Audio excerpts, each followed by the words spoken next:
जी बिल्कुल। शुरू करें आदरणीय।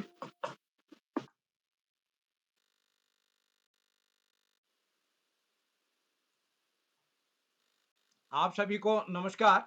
मैं बाल प्रहरी और बाल साहित्य संस्थान अल्मोड़ा उत्तराखंड की ओर से आप सभी का स्वागत करता हूं, हार्दिक अभिनंदन करता हूं आज के अपने 914वें ऑनलाइन कार्यक्रम में। और जैसा कि हम सबके संज्ञान में है, आज की कार्यशाला का शीर्षक है मेरे आदर्श महापुरुष, और इस पर हमारे काफ़ी दोस्तों ने अपनी सहमति दी है। तो मैं आज के इस कार्यक्रम में आप सभी का स्वागत करता हूं आदरणीय डॉक्टर राकेश चक्र साहब, जो कि अभी पूरे देश में आप एक से एक सम्मान आपको मिल रहे हैं, तो आप कोई परिचय के मोहताज नहीं है। आपका पुलिस विभाग से सेवानिवृत्त होने के बाद आप बच्चों के लिए, साहित्य के लिए, और इधर तो आप योग पर भी कुछ काम कर रहे हैं। तो आपने आज समय दिया सर, मैं आपका स्वागत करता हूं। और विशिष्ट अतिथि होंगे हमारे बीच साक्षी बिष्ट जी, अध्यक्षता करेंगे प्रियांशी बिष्ट जी, और संचालन करेंगे हमारी दोस्त नीलाक्षी कॉलोनी जी, जो कि टनकपुर से हमारे बीच हैं।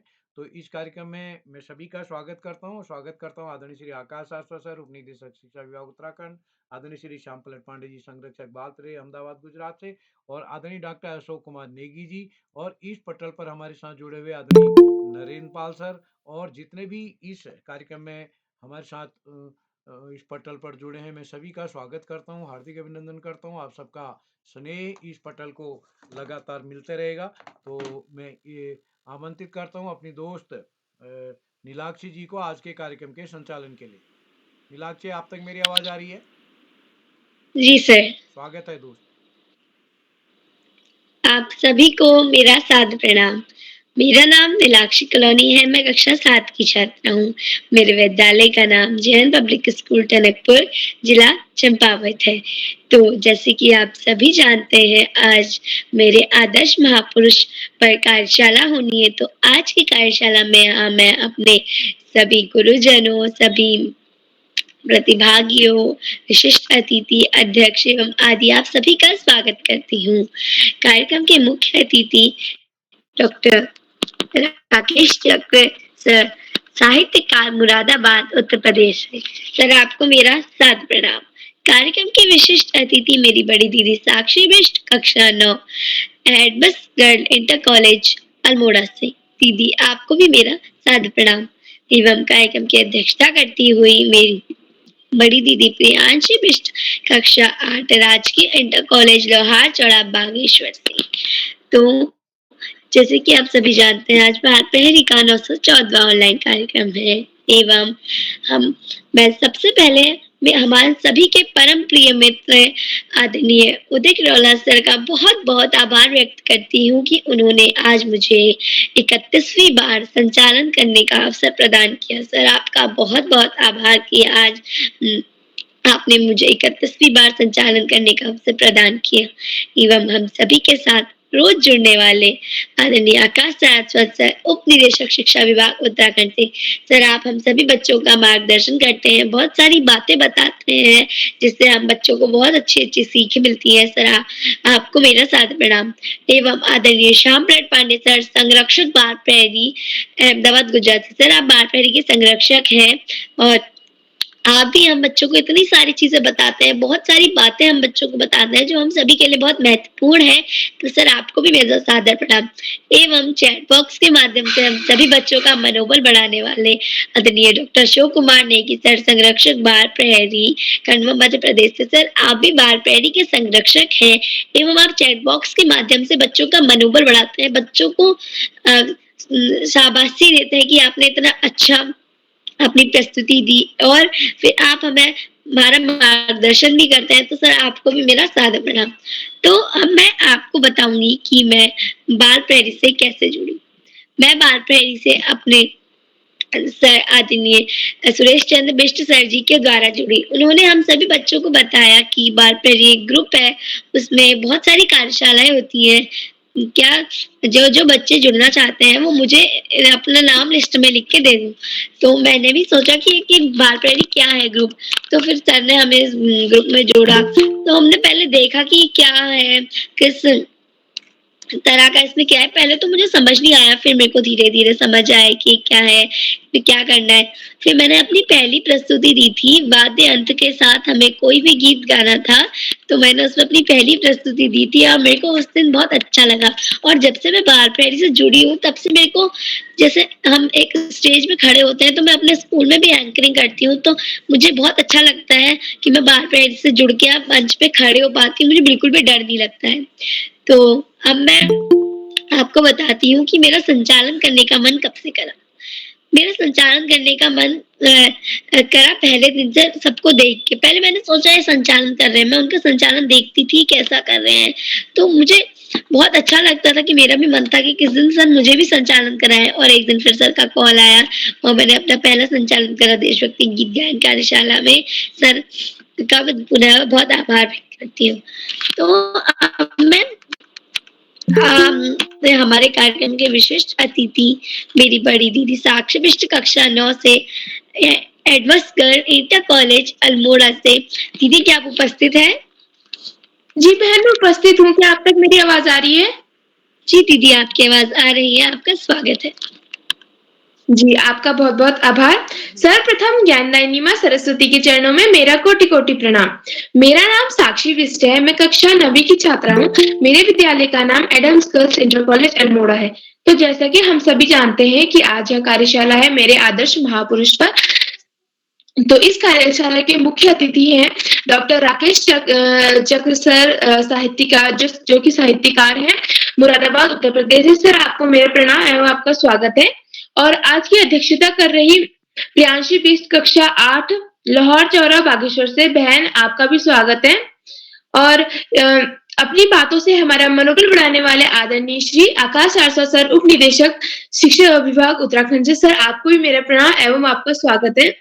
और ये भी अपनी मीठी वाणी से हमारा मनोबल बढ़ाने वाला, हमारा ज्ञान बढ़ाने वाले आदरणीय श्री श्याम पलट पांडे सर, संरक्षक बाल प्रहरी अहमदाबाद गुजरात से। सर, आपको भी मेरा प्रणाम एवं आपका स्वागत है। और चैट बॉक्स के माध्यम से हमारा मनोबल बढ़ाने वाले और ये भी अपनी मीठी वाणी से हमारा मनोबल बढ़ाने वाले आदरणीय श्री अशोक कुमार नेगी सर, संरक्षक बाल प्रहरी खंडवा मध्य प्रदेश से। सर, आपको भी मेरा प्रणाम एवं आपका स्वागत है। और इस कार्यशाला के बाल प्रहरी और हम सभी के प्रिय मित्र, जिनकी वजह से हम सभी इतनी सारी कार्यशालाएं कर पाते हैं और उनकी वजह से हम यहाँ आगे बोल सकते हैं, तो वो है आदरणीय श्री उदय किरौला सर। सर, आपको मेरा बहुत बहुत आभार कि आज आपने मेरे को 8वीं बार विशिष्ट अतिथि बनने का मौका दिया। तो और इस कार्यशाला में उपस्थित सभी अतिथिगण, गुरुजन एवं मेरे छोटे बड़े भाई बहन, आप सभी को मेरा प्रणाम। जैसा कि हम सभी जानते हैं कि आज मेरे आदर्श महापुरुष पर हमें अपनी ये बातें रखनी है, तो मैं भी ये अपनी, मेरे आदर्श महापुरुष हैं मुंशी प्रेमचंद्र, जो एक महान लेखक थे। तो मैं आज उनके बारे में पहले उनका परिचय दूंगी और फिर बताऊंगी कि वो मेरे आदर्श क्यों हैं। तो मुंशी प्रेमचंद्र जी का जन्म हुआ था 31 जुलाई सन 1880 में, और 1880 में हुआ था उत्तर प्रदेश के लम्ही गांव में। और उनका जो मूल नाम था वो था धनपत राय। और वो इतने अच्छे साहित्यकार थे, वो इतनी सारी रचनाएं लिखते थे। पहले उन्होंने, उनकी जो पढ़ाई थी, उनकी जो आर्थिक स्थिति थी, वो उतनी भी अच्छी नहीं थी। उन्होंने सिर्फ BA तक पढ़ा और उन्हें एक सरकारी नौकरी भी प्राप्त हुई। उन्होंने वो सरकारी नौकरी लेने के बाद उन्होंने फिर सरकारी नौकरी का त्याग पत्र दे दिया। क्यों? इसलिए क्योंकि उन्होंने गांधी जी के साथ आंदोलन करना शुरू कर दिया था। और उनके साथ आंदोलन शुरू करते करते उन्होंने अपनी जो सरकारी नौकरी थी उसका त्याग पत्र दे दिया था। तब उनको, जब आंदोलन में वो हमने पराजय, उन्होंने जीत ली थी, तब उन्होंने कई सारी रचनाएं लिखी थी। जैसे कि उन्होंने लिखा था सेवा सदन, प्रेमाश्रम, रंगभूमि, निर्मला, कायाकल्प, गबन आदि कई सारी जो रचनाएं थी उन्होंने लिखी थी वो। और अब मैं आपको बताऊं कि वो मेरे आदर्श क्यों है। क्योंकि मैंने उन्हें अभी तक ज्यादा जाना नहीं था, मैंने उनकी सिर्फ कहानियां पढ़ी थी। और अब जबकि मैं 9वीं में गई हूँ, तो हमारी जो किताब है उनमें इन्हीं की जो ज्यादातर सारी जो कहानियां हैं, भाव भरी कहानियां हैं, उनमें वो अपने विचार ऐसे प्राप्त करते हैं। जैसे कि 2 वैल्यू की कथा हमने अभी भी पढ़ी थी और उसमें ऐसा बताया था कि उन्होंने कि बिना संघर्ष के हमें कभी भी स्वतंत्रता प्राप्त नहीं होती। अगर कोई भी चीज पाने के लिए हमें हमेशा संघर्ष करना चाहिए। इन्हीं मनोभाव की जो बातें हैं, मुझे बहुत अच्छा लगता है और इसलिए वो मेरे आदर्श है और कविता के माध्यम से, दोहे के कई सारे माध्यम से वो हमें अच्छे-अच्छे संदेश देना चाहते हैं। तो इसी के साथ मैं अपनी वाणी को विराम देती हूँ। धन्यवाद। जी दीदी, आपकी प्रस्तुति बहुत शानदार रही, बहुत ही अच्छी रही। आपने भी बताया अपने प्रिय आदर्श महापुरुष के बारे में, भी बताया आपकी कक्षा 9 में भी आपने इनके बारे में पढ़ा, तो आपकी प्रस्तुति बहुत शानदार रही, बहुत अच्छी रही। तो अब मैं प्रतिभागियों को आमंत्रित करने से पहले कार्यशाला के कुछ नियम बता देती हूँ। प्रथम, अगर कोई भी प्रतिभागी अपनी प्रस्तुति दे रहे हो तो कृपया माइक ऑन करके व्यवधान ना करें। अगर कोई भी भाई बहन अपनी प्रस्तुति दे रहे हो तो कृपया अपना कैमरा और माइक जरूर ऑन करें। अगर कोई भी अपनी प्रस्तुति दे रहे हो तो पीछे से अभिभावक सहयोग ना करें, उन्हें स्वयं बोलने दें। तो चलिए अब हम पहले प्रतिभागी को आमंत्रित करती हूँ। लेकिन उनसे पहले मैं आपको बताऊंगी कि मेरे आदर्श महापुरुष कार्यशाला क्या होती है। तो पहले हम पहले प्रतिभागी को आमंत्रित करते हैं, फिर मैं बताऊंगी। तो हमारी पहली प्रतिभागी है मेरी बड़ी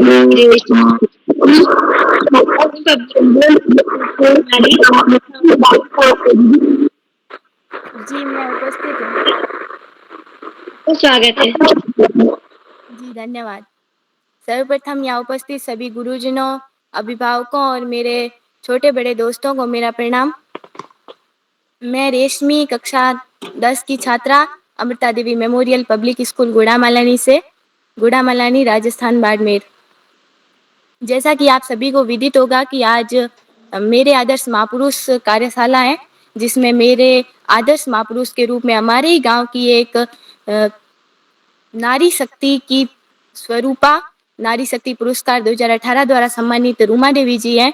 वह हमारी गांव की मूल निवासी हैं, जो अंतर्राष्ट्रीय स्तर पर आज अपना हस्तकला में आगे बढ़ रही है। वह एक ऐसी महिला है जिन्होंने अपना संघर्ष बहुत ही महत्वपूर्ण तरीके से और एक समाज में शुरू किया था, जिसमें सामाजिक परिस्थितियों से लड़कर वह भारत की समाज सेविका और फैशन डिजाइनर हैं। मैं सर्वप्रथम उनका परिचय देना चाहूँगी। उनका नाम श्री रूमा देवी जी है और उनके पति का नाम टीकू राम जी है। उनका जन्म 16 नवंबर 1888 में बाड़मेर के रावतसर में हुआ था। वह रावतसर में ही पली बढ़ी है। उनका संघर्ष और पारिवारिक स्थितियां देखते हुए प्रत्येक नारी और प्रत्येक महिला के लिए वो प्रेरणा स्रोत हैं। हस्तकला और कढ़ाई में अपनी दादी के साथ सुई धागों से लेकर अपनी इस यात्रा का शुभारंभ किया था। आज अंतर्राष्ट्रीय स्तर पर पहचान बना चुकी है वो सुई धागे का सफर। कोई सोच भी नहीं सकता कि एक सुई धागे के सफर कभी हवाई जहाज द्वारा एक विदेशी यात्रा में भी बदल सकता है। आज रूमा देवी फाउंडेशन बालिका शिक्षा हेतु कार्य कर रहा है। साथ ही गांव-गांव में कैंप लगाकर सिलाई प्रशिक्षण दिया जा रहा है। उनके सम्मान में सर्वप्रथम मैं बताना चाहूंगी कि नारी शक्ति पुरस्कार 2018 द्वारा राष्ट्रपति श्री रामनाथ कोविंद द्वारा सम्मानित हो चुकी है, तथा कौन बनेगा करोड़पति शो में वो अमिताभ बच्चन जी और सिन्हा के साथ साझा मंच भी कर चुकी हैं। अंतर्राष्ट्रीय स्तर पर हार्वर्ड विश्वविद्यालय सहित अनेक शैक्षणिक संस्थानों में सेमिनार में उन्हें आमंत्रित किया गया है। उनकी प्रेरणा, मैं उन्हें अपना प्रेरणा स्रोत मानती हूँ और अपने गांव की होने के नाते उनसे कई प्रकार की शिक्षा मैंने ग्रहण की है। इनके बारे में मैं 2 लाइनें कहना चाहूंगी कि महिला है वो आंधियों का सामना करने वाली, हौसला बुलंद और न रुकने वाली, कदम से कदम मिलाकर चली है वो, समय की मुहर बनकर लिखेगी अपने इतिहास के पन्ने। इन्हीं शब्दों के साथ मैं अपने महापुरुष श्री रूमा देवी जी को मेरा प्रणाम कहती हूँ और अपनी वाणी को विराम देती हूँ। धन्यवाद। जी, आपकी प्रिय वीरांगनी रुमा देवी जी थी, जो आपने उनके बारे में बताया। वो बचपन में सिलाई कढ़ाई करा करती थी और आज वो अंतर्राष्ट्रीय स्तर पर कर रही हैं। तो आपकी प्रस्तुति बहुत शानदार रही, बहुत सुंदर रही। तो मैं बताती हूँ आपको कि मेरे आदर्श महापुरुष या फिर वीरांगनी कौन होते हैं। तो हमारे आदर्श महापुरुष या प्रिय महापुरुष आप कह सकते हैं। इस कार्यशाला में आपको अपने प्रिय महापुरुष या वीरांगनी के बारे में बताना होता है, उनके बारे में उनका परिचय देना होता है, उनके बारे में बहुत सारी बातें, उनका जो महत्वपूर्ण, जैसे झांसी की रानी, गांधी जी, अटल बिहारी वाजपेयी, सुभाष चंद्र बोस आदि जी के बारे में बताना होता है। तो अब हमारे दूसरे प्रतिभागी को आमंत्रित करती हूँ, मेरी बड़ी दीदी राशि बुटेला, कक्षा 8, राजकीय इंटर कॉलेज लोहार चौड़ा बागेश्वर से। दीदी क्या आप उपस्थित हैं? जी बहन, मैं यहाँ उपस्थित हूँ। क्या आपको मेरी आवाज आ रही है? जी आपकी आवाज आ रही है, आपका स्वागत है। जी धन्यवाद। पटल पर उपस्थित मेरे गुरुजनों एवं भाई बहनों को मेरा प्रणाम। मेरा नाम राशि बुटोला, मैं कक्षा 8 की छात्रा हूँ। मेरे विद्यालय का नाम राजकीय इंटर कॉलेज लोहारचौड़ा गरुड़ बागेश्वर है। जैसे कि आज मेरे आदर्श महापुरुष पर एक निबंध बोलना तो मेरे महापुरुष महात्मा गांधी हमारे भारत देश के एक महान स्वतंत्रता सेनानी थे। उनका जन्म 2 अक्टूबर 1869 को गुजरात के पोरबंदर गांव में हुआ था। गांधी जी के पिताजी का नाम श्री करमचंद गांधी और माता जी का नाम श्रीमती पुतलीबाई था। गांधी जी का पूरा नाम मोहनदास करमचंद गांधी था। हम उन्हें बापू और राष्ट्रपिता के नाम से भी जानते हैं। गांधी जी ने अपनी प्रारंभिक शिक्षा पोरबंदर में, माध्यमिक शिक्षा राजकोट में पूरी की। उन्होंने इंग्लैंड जाकर अपनी वकालत की परीक्षा पास की। उस समय भारत पर अंग्रेजों का शासन था। महात्मा गांधी जी ने देश की स्वतंत्रता की लड़ाई में महत्वपूर्ण भूमिका निभाई थी। उन्होंने अंग्रेजों के खिलाफ और देश को स्वतंत्रता दिलाने के लिए स्वनिर्णय अवज्ञा आंदोलन, असहयोग आंदोलन, नागरिक अवज्ञा आंदोलन, दाढ़ी मार्च, भारत छोड़ो आंदोलन जैसे आंदोलन चलाए थे।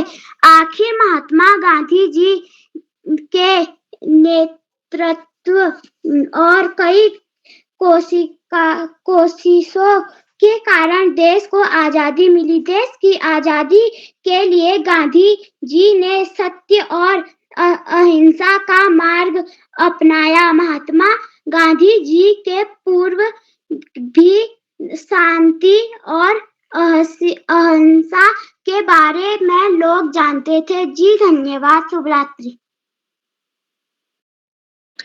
जी बहन, आपकी प्रस्तुति बहुत सुंदर रही, बहुत शानदार है। आपके प्रिय आदर्श महापुरुष थे गांधी जी। आपने उनके बारे में बहुत सारी बातें बताई। उनका जन्म 2 अक्टूबर में हुआ, उनके माता का नाम, पिता का नाम आदि चीजें आपने बहुत सारी बताई। तो आपकी प्रस्तुति बहुत शानदार रही, बहुत सुंदर रही।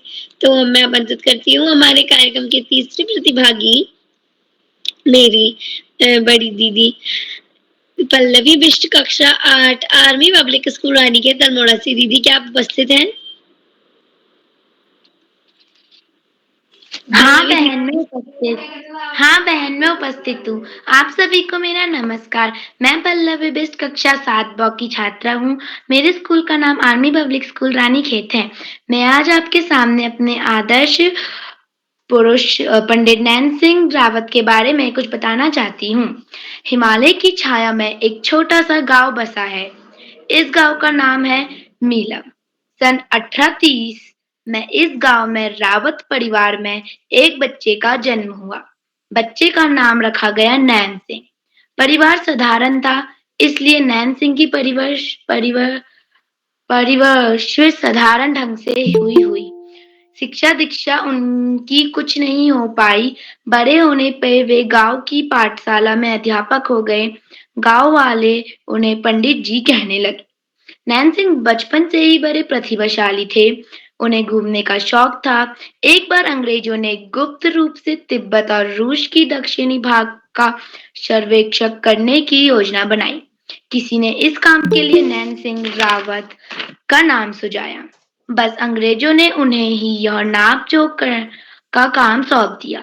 उन्हें ब्राह्मण घाटी से लेकर यारकंद इलाके तक की नापजोख करनी थी। उनके साथ उनके भाई किशन तथा 5 लोग और थे। वे यह काम गुप्त रूप से कर रहे थे, इसलिए खुलेआम नापजोख नहीं कर सकते थे। उन्होंने लामा का वेश बनाया और अपने कदमों की संख्या गिनते हुए नापजोख की। यह बड़ा ही कठिन कार्य था। उनको कई बार भूखा प्यासा रहना पड़ा, कई बार सिर्फ मकई के दाने चबाकर दिन गुजारना पड़ा, पर उन्होंने हार नहीं मानी। उन्होंने कठिनाइयों से घबराना तो सीखा ही नहीं था। कठिन से कठिन परिस्थिति में वे अपना काम करते रहे।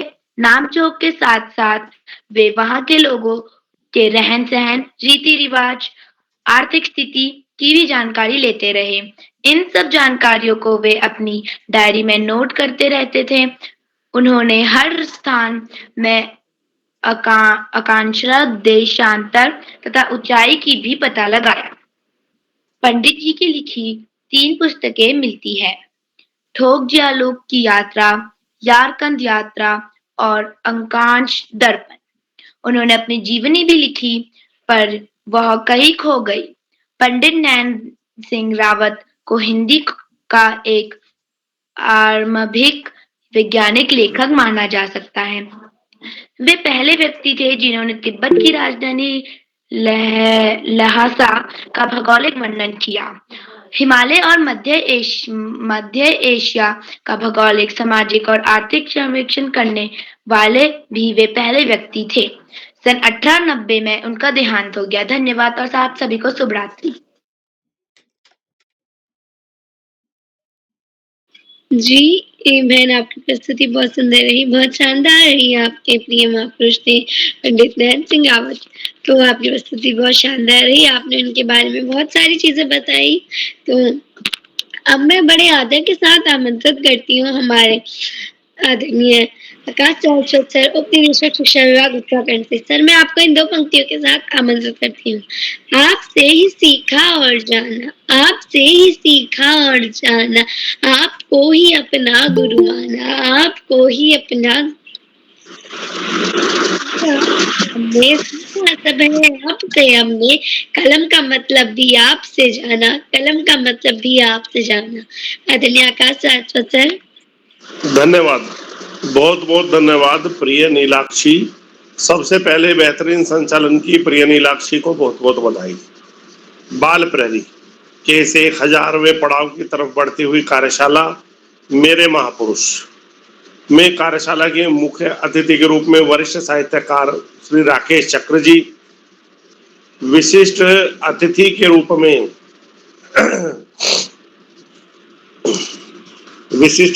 रूप में और अध्यक्षता कर रही प्रिय प्रियांशी और कार्यक्रम का बेहतरीन ढंग से संचालन कर रही प्रिय नीलाक्षी और विशिष्ट अतिथि के रूप में अपना बेहतरीन उद्बोधन देने वाली प्रिय साक्षी, इस कार्यक्रम के कर्ता धर्ता, रीढ़ की हड्डी, अनासक्त कर्म योगियों में अग्रणी, निरंतर बाल हित चिंतक, बालक पालक मित्र श्री उदय किरोला जी, परम सम्मानित श्यामरट पांडे जी, अशोक जी, सुमित जी, उमेश, गंगा, नीलम, किरण सहित समस्त विद्वान शिक्षकगण, विदुषी शिक्षिकाएं, अतिथिगण, अभिभावकगण, साहित्यकारगण, अन्य सुधीजन एवं प्यारे बच्चों, हमारी भारतीय धरा महापुरुषों की धरा रही।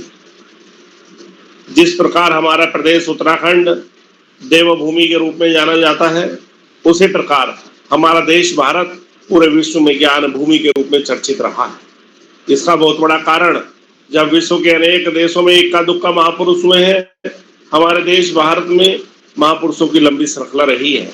भगवान श्री राम से लेकर भगवान श्री कृष्ण, गौतम बुद्ध, महावीर स्वामी, गुरु नानक जी, संत कबीरदास जी, रैदास जी से शुरू हुई ये परंपरा जब हम आधुनिक काल की तरफ आते हैं तो आधुनिक काल में स्वामी दयानंद सरस्वती, महात्मा गांधी जी, बहुत सारे महामानव, बहुत सारे महापुरुष हमारे देश में हुए हैं। और आज भी हम देखें तो पूरे विश्व के आईटी क्षेत्र पर हमारे भारतीय एक्सपर्ट जमे हुए हैं, चाहे अमेरिका की सिलिकॉन वैली हो, चाहे कैलिफोर्निया हो, ऑस्ट्रेलिया हो, कनाडा हो, दक्षिण अफ्रीका हो, इंग्लैंड हो, जर्मनी हो, फ्रांस हो, सब जगह हमारे भारतवंशियों का बोलबाला है। इसी कारण हमारे देश को ज्ञान भूमि भी कहा जाता है। प्यारे बच्चों, आज बहुत ही महत्वपूर्ण और विशिष्ट कार्यशाला श्री उदय किरोला जी द्वारा रखी गई है।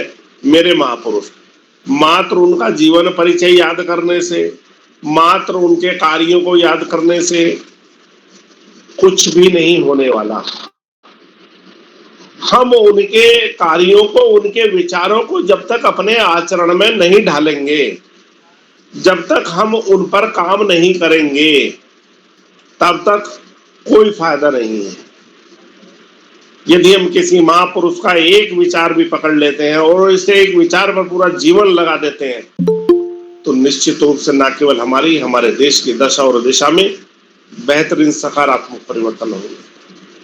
प्यारे बच्चों, पर उपदेश कुशल बहुतेरे, भाषण देना बड़ा आसान है, दूसरे को उपदेश देना बहुत सरल है।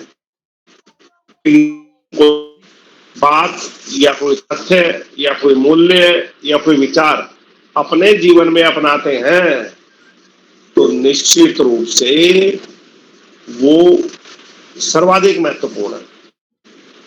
चलो, रोज हम बात करते हैं लेकिन आज एक महामानव की बात करेंगे। सन 1863 मकर संक्रांति का पावन दिवस 12 जनवरी 1863 कलकत्ता के शिमला नामक मोहल्ले में प्रातः 6:30 बजे एक बालक का जन्म हुआ। बालक की माताजी श्रीमती भुवनेश्वरी देवी बड़ी धर्मपरायण महिला थी। आपके पिताजी श्री विश्वनाथ दत्त उस समय बहुत बड़े बैरिस्टर थे बंगाल में। बालक का नाम नरेंद्र रखा गया। बालक की शिक्षा दीक्षा बड़े अच्छे वातावरण में हुई। बालक नरेंद्र बड़ी मेधावी बुद्धि का छात्र, लेकिन उसके मन में एक प्रश्न सदा रहता, क्या वास्तव में ईश्वर है? क्या किसी ने ईश्वर को देखा है? लेकिन उसके इस प्रश्न के जवाब बहुत सारे मिलते जब वो प्रश्न करता, लेकिन वो किसी से भी संतुष्ट नहीं हो पाता। बड़े बड़े विद्वान उनके यहाँ आया करते थे। धीरे धीरे जब 18 साल की उम्र नरेंद्र की हो गई तो एक कार्यक्रम में एक संत पुरुष से मुलाकात हुई और आपका पहला प्रश्न, क्या आपने ईश्वर को देखा है? हाँ, मैंने ईश्वर देखा है। क्या आप ईश्वर मुझे भी दिखा सकते हैं? बिल्कुल, तुम्हें भी दिखा सकता हूं। और इतना कहने के बाद नरेंद्र उन संत पुरुष के साथ उनके आश्रम में चले गए। सुबह नदी स्नान के समय वो संत पुरुष नरेंद्र को ले गए और जब गर्दन तक पानी आ गया, उन्होंने बालक नरेंद्र की गर्दन पकड़ी और जल में डुबो दी। मन में बड़ी आकुलता, व्याकुलता, छटपटाहट, बड़ी पीड़ा, ये क्या हो रहा है? कुछ क्षण बाद उन्होंने जब पानी से गर्दन बाहर निकाली और पूछा, बेटा नरेंद्र, कैसा अनुभव हुआ? मन में बड़ी पीड़ा, आकुलता, व्याकुलता, छटपटाहट, मात्र एक भाव, किसी तरह प्राण बचे। बेटा नरेंद्र, जिस दिन ईश्वर प्राप्ति के लिए तेरे मन में ऐसा भाव व्याप्त हो जाएगा, तुझे निश्चित ईश्वर के दर्शन हो जाएंगे। कहते कहते जैसे उस महापुरुष ने, संत पुरुष ने बालक नरेंद्र का हाथ पकड़ा, नरेंद्र को लगा 12,000 की बिजली का झटका लग गया। आपकी आंखें खुल गई। आपने उस महामानव अर्थात श्री रामकृष्ण, स्वामी रामकृष्ण परमहंस जी को अपना गुरु स्वीकार किया और स्वयं वेदों, पुराणों, उपनिषदों का सम्यक अध्ययन किया। संन्यास धर्म की दीक्षा ली और अब नरेंद्र से विवेकानंद हो गए। आपको बड़ी हैरानी हुई। उस समय बड़ा जो है बड़ा अजीब सा देश का वातावरण था। भारत माता गुलामी की बेड़ियों में जकड़ी हुई थी। अंग्रेजों ने भारत पर कब्जा कर रखा था, शोषण कर रहे थे, ऊपर से कुप्रचार कर रखा था। भारत मदारियों का देश है, सपेरों का देश है, असभ्य लोग रहते हैं, पिछड़े लोग रहते हैं, हम तो उनके कल्याण के लिए यहाँ हैं, जबकि वो दोनों हाथों से भारत को लूट रहे थे। विवेकानंद जी को बड़ी हैरानी हुई कि हमारी संस्कृति श्रेष्ठ, हमारा धर्म श्रेष्ठ, और फिर भी हम पद दलित, फिर भी हम गुलाम, आखिर क्यों? अपने कारण ढूंढने के लिए पूरे भारत का भ्रमण शुरू किया। उसी के क्रम में आप खेतड़ी भी गए, वहां के राजा अर्जुन सिंह ने आपका बहुत स्वागत किया, सत्कार किया। उस समय बहुत बड़ी चर्चा थी विश्व धर्म सभा शिकागो की, और आपने शिकागो के लिए प्रस्थान किया, लेकिन आपको पहुंचने में देरी हो गई। और जब तक वैधानिक प्रतिनिधि वहां जा चुके थे, जैसे आर्य समाज के प्रतिनिधि, ब्रह्म समाज के प्रतिनिधि और जितने भी वैधानिक प्रतिनिधि थे, शिकागो जा चुके थे। लेकिन प्रोफेसर जॉन की सिफारिश पर आपको विश्रांति काल में 3 मिनट बोलने का अवसर मिल गया। 11 सितंबर 1893 का वो ऐतिहासिक दिन, जब आपने अपना संबोधन शुरू किया, आपने कहा, मेरे प्रिय अमेरिकन भाई और बहनों, my dear American brother and sister. जैसे उन्होंने संबोधन शुरू किया, वो चौंक गए, क्योंकि उस समय पहली बार किसी ने उन्हें भाई बहन कहकर पुकारा था। वह तब भी और आज भी जो संबोधन होता है, माय डियर फ्रेंड्स करके होता है, मेरे प्रिय मित्रों। और आपने जो धारा प्रवाह पिन ड्रॉप साइलेंट की स्थिति में अपना उद्बोधन दिया, व्याख्यान दिया, 1 घंटा तक सब मंत्रमुग्ध होकर सुनते रहे। विश्व धर्म सभा ने निश्चय किया कि जब तक धर्म सभा चलेगी, प्रत्येक दिन स्वामी जी का व्याख्यान होगा, लेकिन सभा के अंत में होगा, जिससे लोग रुके रहे। तब एक अंग्रेजी विद्वान ने कटाक्ष किया, स्वामी जी, हमने सुना है आपके देश में एक श्री कृष्ण जी हुए थे, वो जब बांसुरी बजाते थे तो लोग दौड़े चले आते थे। विवेकानंद जी ऐसा सुनकर चुप रहे, लेकिन अगले दिन जब विवेकानंद जी ने अपना उद्बोधन देना शुरू किया, तो आप अपने उद्बोधन के बीच में इस हॉल से बाहर निकल गई और 7000 विद्वानों की भीड़ यंत्र वताप के पीछे चल पड़ी। जब आपका उद्बोधन समाप्त हुआ तो सभी लोग खुले मैदान में खड़े थे, उस हॉल से करीब 500 मीटर दूर। तब स्वामी जी ने कहा, अरे मैं तो उस भारत भूमि का, मैं तो उस पुण्य भूमि का एक सामान्य सा व्यक्ति हूं। मेरी वाणी सुनकर आप लोग कब हॉल से बाहर आ गए, आपको पता नहीं चला? अरे श्री कृष्ण जी तो हमारे भगवान थे, उनकी तो बात ही निराली थी। मात्र स्वामी जी के 2 व्याख्यान और पूरे विश्व से अंग्रेजों का कुप्रचार समाप्त। भारत मदारियों का देश है, भारत सपेरों का देश है। आपने पूरे विश्व का भ्रमण किया, आप भारत लौट कर आए और आपने नारा दिया, जागो, उठो और लक्ष्य प्राप्ति तक रुको मत। पूरे देश में वैचारिक क्रांति का सूत्रपात हुआ। हमारे देशवासियों ने अगले 50 साल तक कड़ा संघर्ष किया, हजारों बलिदान दिए, तब जाकर ये आजादी मिली। ये आजादी किसी व्यक्ति, किसी पार्टी, किसी दल के रहमो करम पे नहीं, हमारे देश के हजारों बलिदानियों के सिर कलम करने का परिणाम है। जिन्होंने अपना बलिदान दिया, अपने पूरे शरीर को राष्ट्र के लिए समर्पित कर दिया, उसके प्रतिफल में हमें आजादी मिली। और उसके बाद ये महामानव मात्र 39 साल 5 माह की उम्र में देवलोक को प्रस्थान कर गया। लेकिन स्वामी जी ने जो गुलामी के कारण ढूंढे थे, वो कारण आज भी कहीं ना कहीं हमारे समाज में विद्यमान है। आपके उन कारणों का विचारों को 6 भागों में बांट सकते हैं। पहला, महिलाओं का सम्मान। जिस घर में, जिस परिवार में, जिस समुदाय में, जिस समाज में महिलाओं का सम्मान नहीं होता, उसका कदापि कल्याण संभव नहीं। हमारी गुलामी का बहुत बड़ा कारण है क्योंकि महिला सम्मान में कमी है। सभी का समान विकास, जब तक समाज के सभी वर्गों का समान विकास नहीं होगा, हम सशक्त समाज की बात नहीं कर सकते। और निश्चित रूप से यदि शरीर की एक छोटी सी उंगली में भी दर्द होता है तो पूरा शरीर पीड़ा का अनुभव करता है, उसी प्रकार समाज के सभी वर्गों का समान विकास जरूरी है। शिक्षा का प्रचार प्रसार। अशिक्षित मनुष्य और पशु में कोई भेद नहीं, शिक्षा ही मनुष्य और पशु में बहुत बड़ा भेद उत्पन्न करती है। आपने शिक्षा पर बहुत जोर दिया, आपने बालिका शिक्षा पर बहुत जोड़ दिया। आपका कहना था एक बालक शिक्षित होता है मात्र एक नागरिक शिक्षित होता है, एक बालिका शिक्षित होती है, एक परिवार, समुदाय, समाज और अंततः पूरा राष्ट्र शिक्षित होता है। आपने बालिका शिक्षा पर बहुत जोर दिया। आपका चौथा विचार, दरिद्र नारायण की सेवा, गरीबों की सेवा ही ईश्वर की सच्ची सेवा है। अरे मैं सोचकर खुश हो जाऊं मेरे पास बहुत अच्छे कपड़े हैं, मेरे पास बहुत अच्छी कोठी है, मेरे पास गाड़ी है, मेरे पास सारी सुविधाएं हैं, क्या ये सब कुछ मेरे पड़ोसियों के पास है? क्या ये सब कुछ मेरे राष्ट्रवासियों के पास है? और जब तक मेरे राष्ट्र का एक भी निवासी इन सुविधाओं से वंचित है और मैं सुख का अनुभव करता हूं, मैं सबसे बड़ा राष्ट्रद्रोही हूं, मैं सबसे बड़ा दोषद्रोही हूं। पांचवा विचार, व्यसन मुक्त समाज का निर्माण। बीड़ी, सिगरेट, अतर, चरस, तंबाकू, शराब जैसे समस्त मादक द्रव्यों का बहिष्कार हो। जिस घर में, जिस परिवार में, जिस समुदाय में, जिस समाज में इनका प्रयोग होता है उसका कदापि कल्याण संभव नहीं। अरे शराब तो जहर से भी ज्यादा खतरनाक है। जहर तो मात्र व्यक्ति के शरीर का नाश करता है, शराब तो उसकी आत्मा तक को मार डालती है, उसकी बुद्धि भ्रष्ट कर देती है, उसको पशुओं से भी गया गुजरा बना देती है। शराबी किसी का कोई संबंधी नहीं होता, शराबी किसी का बेटा नहीं होता, भाई नहीं होता, पति नहीं होता। शराबी सिर्फ शराबी होता है और जिस घर में शराब और शराबी है उनका कदापि कल्याण संभव नहीं। आपने व्यसन मुक्त समाज की बात की। छठा विचार, युवा शक्ति का सकारात्मक प्रयोग। जो देश, जो राष्ट्र युवा शक्ति का सकारात्मक प्रयोग करता है बहुत आगे जाता है। अरे जिस देश में व्यसन मुक्त नागरिक हो, जिस देश में सच्चरित्र नागरिक हो, उस देश का कल्याण ही कल्याण है। आपके 6 के 6 विचार, महिलाओं का सम्मान, सभी का समान विकास, शिक्षा का प्रचार प्रसार, दरिद्र नारायण की सेवा, व्यसन मुक्त समाज का निर्माण और युवा शक्ति का सकारात्मक प्रयोग न केवल तब, आज उससे भी ज्यादा प्रासंगिक है।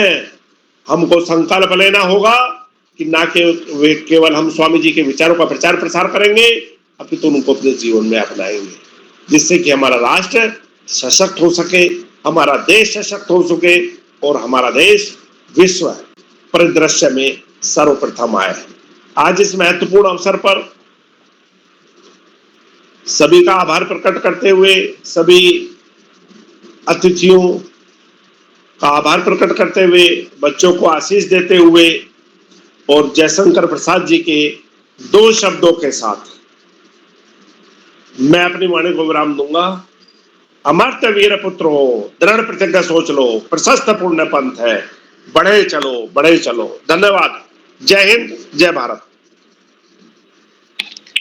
जी सर, आपका बहुत बहुत आभार। आपने इतनी सारी बातें बताई, स्वामी विवेकानंद जी के बारे में बताया। उनका बचपन का नाम नरेंद्र था, फिर वो बड़े होके विवेकानंद, बहुत सारी आदि बातें आपने हमें बताई। बहुत ही अच्छा लगा, बहुत सारी सीख मिली हमें इन बातों से। तो सर आपका बहुत बहुत आभार। तो मैं आमंत्रित करती हूँ हमारे कार्यक्रम के चौथे प्रतिभागी, मेरे बड़े भैया पीयूष उपाध्याय, कक्षा 8, राजकीय junior high school Soni Almora से। भैया क्या आप उपस्थित हैं? पीयूष भैया क्या आप उपस्थित हैं? मैं आमंत्रित करती हूँ हमारे कार्यक्रम के 5वें प्रतिभागी, मेरा भाई ऋषभ लमगड़िया, कक्षा 7, राजकीय इंटर कॉलेज वारी कटना नैनीताल से। भैया क्या आप उपस्थित हैं? हाँ दीदी, मैं उपस्थित हूँ। आपका स्वागत है। आप सभी लोगों को मेरा नमस्कार। आज बाल प्रहरी का 914वां कार्यक्रम है और इस कार्यक्रम में हमको अपने आदर्श पुरुष के बारे में लिखना था। मैंने भी लिखा है। मेरे आदर्श भगत सिंह मेरे आदर्श पुरुष हैं। भगत सिंह का जन्म पंजाब के जिले लायलपुर गांव बंगा में 28 सितंबर 1907 को 1907 को एक देशभक्त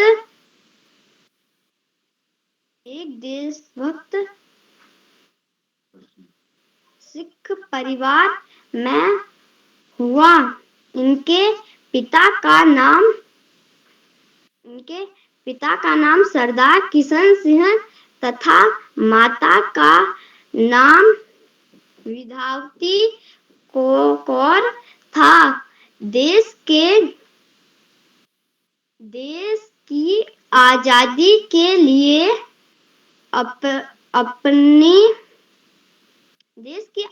के लिए अपनी जवानी तथा संपूर्ण जीवन भारत के नाम कर दिया।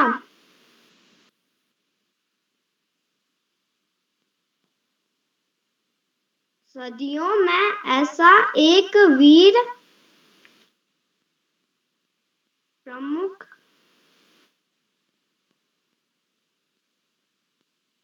जन्म लेकर धरती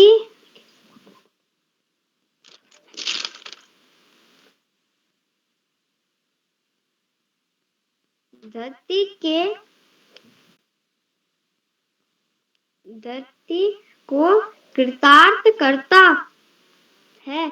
भगत सिंह वीर क्रांतिकारी के साथ साथ एक अच्छे पाठक, वक्ता तथा लेखक भी थे। 23 मार्च 1931 की शाम को भगत सिंह को फांसी दे दी गई। उनकी प्रमुख रचनाएं एक शहीद की जेल, नोटबुक, सरदार भगत सिंह इत्यादि है। भगत सिंह ने देश की आजादी के लिए शक्तिशाली ब्रिटिश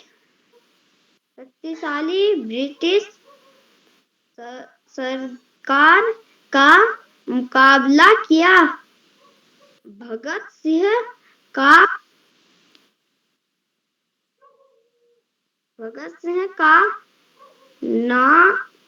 नाथ जिंदाबाद का नारा था। इकलाम जिंदाबाद का नारा था। भगत सिंह का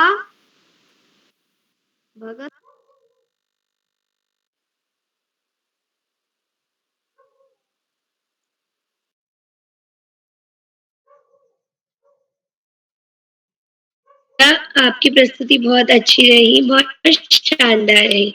तो मैं आमंत्रित करती हूँ हमारे कार्यक्रम की छठी प्रतिभागी मेरी बड़ी दीदी उर्मिला बिष्ट, कक्षा 8, राजकीय इंटर कॉलेज लाहौर चौरा बागीपुर से। क्या आप उपस्थित हैं? हाँ बहन, मैं उपस्थित हूँ। क्या आपको मेरी आवाज आ रही है? जी, आपकी आवाज आ रही है। आपका स्वागत है। धन्यवाद। इस पटल पर सभी गुरुजनों को मेरा नमस्कार। मेरा नाम उर्मिला बिष्ट है। मैं कक्षा 8 की छात्रा हूँ। मेरे विद्यालय का नाम राजकीय इंटर कॉलेज लाहौर है। मैं आज आपके सामने अपने महापुरुष के बारे में बताना चाहती हूँ, जिनका नाम पंडित गोविंद बल्लभ पंत के जयंती पर है, जो इस प्रकार है। पंडित गोविंद पंत जी का जन्म 10 सितंबर 1887 में हुआ था। यह एक प्रसिद्ध स्वतंत्रता सेनानी और वरिष्ठ भारतीय राजनेता थे। वे उत्तर प्रदेश राज्य के प्रथम मुख्यमंत्री और भारत के चौथे गृह मंत्री थे। सन 1957 में उन्हें भारत रत्न से सम्मानित किया गया। गोविंद बल्लभ पंत जी बचपन से ही पढ़ाई में रुचि रखते थे और वह अपने पिता श्री मनोरंत पंत जी के आदर्श पर चलते थे। उनके माता का नाम गोविंदी बाई था। उन्होंने प्रारंभिक शिक्षा अपने घर से ही प्राप्त की। इसके बाद उन्होंने इलाहाबाद से वकालत की शिक्षा प्राप्त की और वह वकालत करने लगे। फिर उनके पिताजी ने उनका विवाह श्रीमती गंगा देवी से करा दिया। 1990 में गोविंद बल्लभ पंत को कानून की परीक्षा में विश्वविद्यालय में सर्वप्रथम आने में लसमस डेरेन स्वर्ण पदक प्रदान किया गया है। 1910 में गोविंद बल्लभ पंत से अल्मोड़ा के बाद पंत जी ने कुछ महीने रानीखेत में वकालत की। फिर पंत जी वहां से काशीपुर आ गए। पंडित गोविंद बल्लभ पंत जी हमारे भारत के एक ऐसे स्वतंत्रता सेनानी थे जिन्होंने हमारे देश को अंग्रेजों से आजाद कराने में अपनी महत्वपूर्ण भूमिका निभाई थी। धन्यवाद। शुभ रात्रि। जी दीदी, आपकी प्रस्तुति बहुत अच्छी रही। आपने पंडित गोविंद बल्लभ पंत जी के बारे में बताया, बहुत सारी बातें बताई और बहुत अच्छी प्रस्तुति रही आपकी, बहुत शानदार रही। तो मैं आमंत्रित करती हूँ हमारे कार्यक्रम के 7वीं प्रतिभागी मेरी बड़ी दीदी नव्या, कक्षा 8, जवाहर नवोदय विद्यालय तारीखेत अल्मोड़ा से। दीदी, क्या आप उपस्थित है? जी मैं उपस्थित हूँ। आपको मेरी आवाज आ रही है? जी, आपकी आवाज आ रही है। जी, सभी को मेरा नमस्कार। मेरा नाम नव्या है, मैं कक्षा 9 में पढ़ती हूँ। मेरे स्कूल का नाम जवाहर नवोदय विद्यालय तारीखेत अल्मोड़ा है। मैं अपने आदर्श महापुरुष पर भाषण बोलना चाहती हूँ। उनका नाम है डॉक्टर भीमराव अम्बेडकर। डॉक्टर भीमराव अम्बेडकर का जन्म एक महार परिवार में हुआ। उनको आज बाबा साहब के नाम से भी जाना जाता है। उनका जन्म 14 अप्रैल 1891 में मध्य प्रदेश में हुआ। उनके पिता का नाम रामजी मौलौजी सकपाल था। उनकी माता जी का नाम भीमाबाई सकपाल था। वे बचपन से ही बहुत संघर्ष करते थे। उन्हें पढ़ना बहुत पसंद था, पर उस समय महार व्यक्तियों को पढ़ने नहीं दिया जाता था। उनके पिता जब वह एडमिशन कराने गए तब उन्हें स्कूल में एडमिशन करने से मना कर दिया। फिर भी उनके पिता ने उनका एडमिशन जब उस स्कूल में कराया और जब भीमराव अम्बेडकर जी स्कूल पढ़ने जाते थे तब उन्हें अलग से एक पेड़ के नीचे अपनी खुद की चटाई लेके बैठना पड़ता था। उन्हें कोई भी पसंद नहीं करता था। उन्हें किसी भी चीज पर हाथ नहीं लगाने दिया जाता था। उन्होंने मुंबई के विश्वविद्यालय से BA की डिग्री ली एवं MA, PhD, LLB भी करा। उन्हें 9 भाषाओं का ज्ञान था। उनके पास 32 डिग्रियां थी और उन्हें 64 विषय का मास्टर कहा जाता था। 64 विषय में वो बहुत अच्छे थे। उनके 5 बच्चे थे, 3 बेटे और 2 बेटियां। उनकी पत्नी का नाम रमाबाई था। उन्हें संविधान निर्माता भी कहा जाता है। उनका देहांत 6 दिसंबर 1956 में हुआ। धन्यवाद। जी दीदी, आपकी प्रस्तुति बहुत अच्छी रही, बहुत शानदार रही। तो अब मैं आमंत्रित करती हूँ हमारे कार्यक्रम के मुख्य अतिथि डॉक्टर राकेश चक्र सर, साहित्यकार, मुरादाबाद, उत्तर प्रदेश से। सर, मैं आपको इन 2 पंक्तियों के साथ आमंत्रित करती हूँ। आपके विचार आपकी ही पहचान है, आपके विचार आपकी पहचान है, चेहरे पे सदा आपकी मुस्कान है, चेहरे पे सदा आपकी मुस्कान है। आपकी मौजूदगी हमारे कार्यक्रम की शान है, आपकी मौजूदगी ही हमारे कार्यक्रम की जान है। तो मैं बड़े आदर के साथ आमंत्रित करती हूँ हमारे मुख्य अतिथि। प्यारे बच्चे, स्नेह और आशीर्वाद, मेरी आवाज पहुंच रही है बच्चों? जी। और आदरणीय श्याम जी भी उपस्थित हैं, उनको भी प्रणाम करता हूं। आकाश जी को भी प्रणाम करता हूं और सभी बच्चे मेरे सबसे प्रिय होते हैं। बच्चे मुझे सबसे ज्यादा अच्छे लगते हैं और बच्चों से जो स्नेह मिलता है वो मुझे कुछ लिखवा देता है, नया लिखवा देता है। तो प्यारे बच्चों, विवेकानंद जी के ऊपर मेरी 2 किताब आई थी। एक ये आई है, भारत के गौरव स्वामी विवेकानंद, और दूसरी किताब स्वामी विवेकानंद के प्रेरणाप्रद प्रसंग। कभी बच्चे मिलेंगे तो मैंने कभी भेंट करूंगा।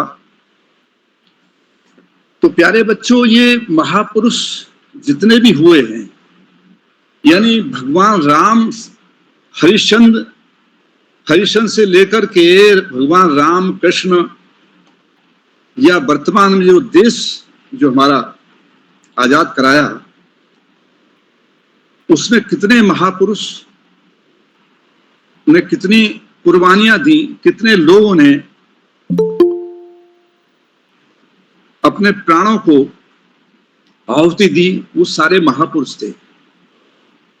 उन्होंने इस देश को आजाद करा करके हमें एक नया मुकाम दिया।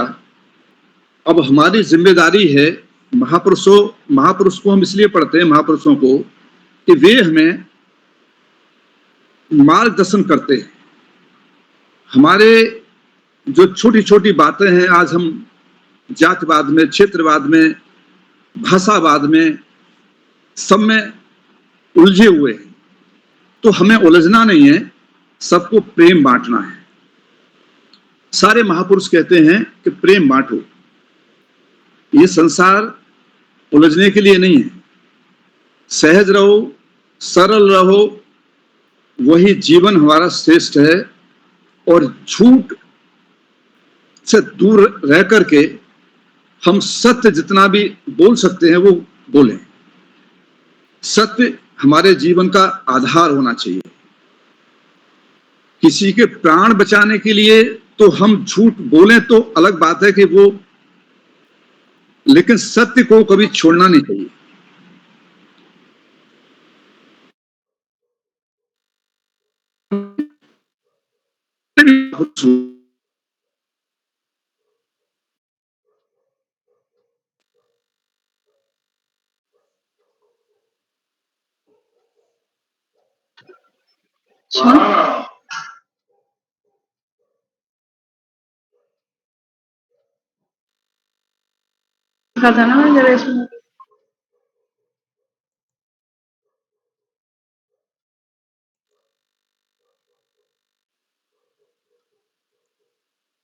पहले जो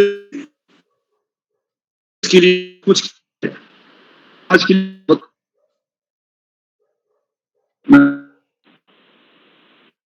हम जन्म लिया,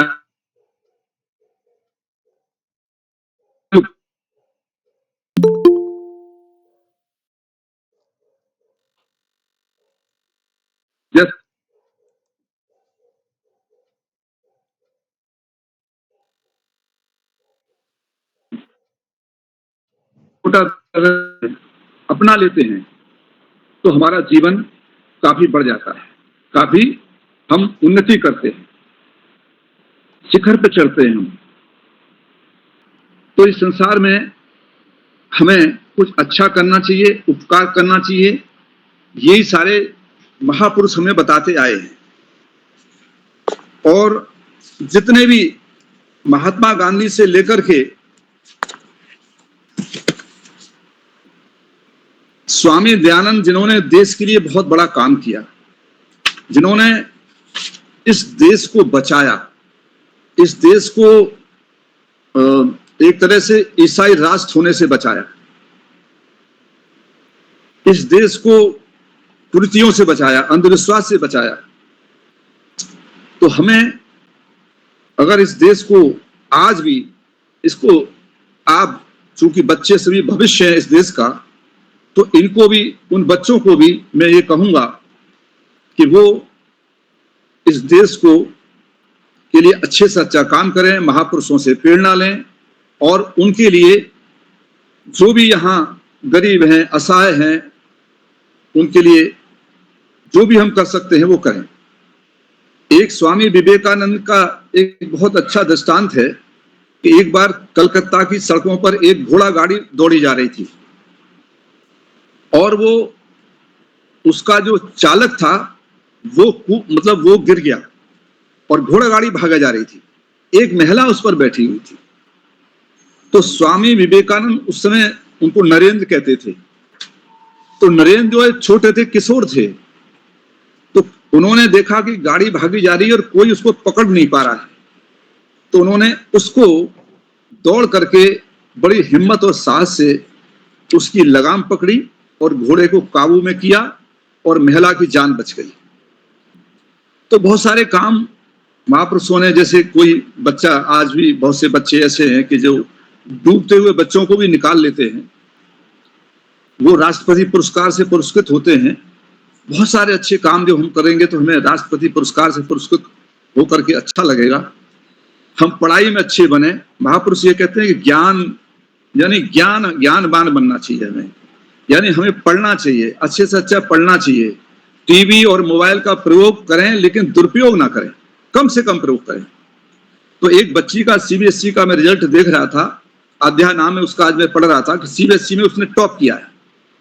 उसने 12वीं क्लास में, यानी आप समझिए टीवी नहीं देखा पूरी साल और टॉप किया। 99% कुछ नंबर आए उसके।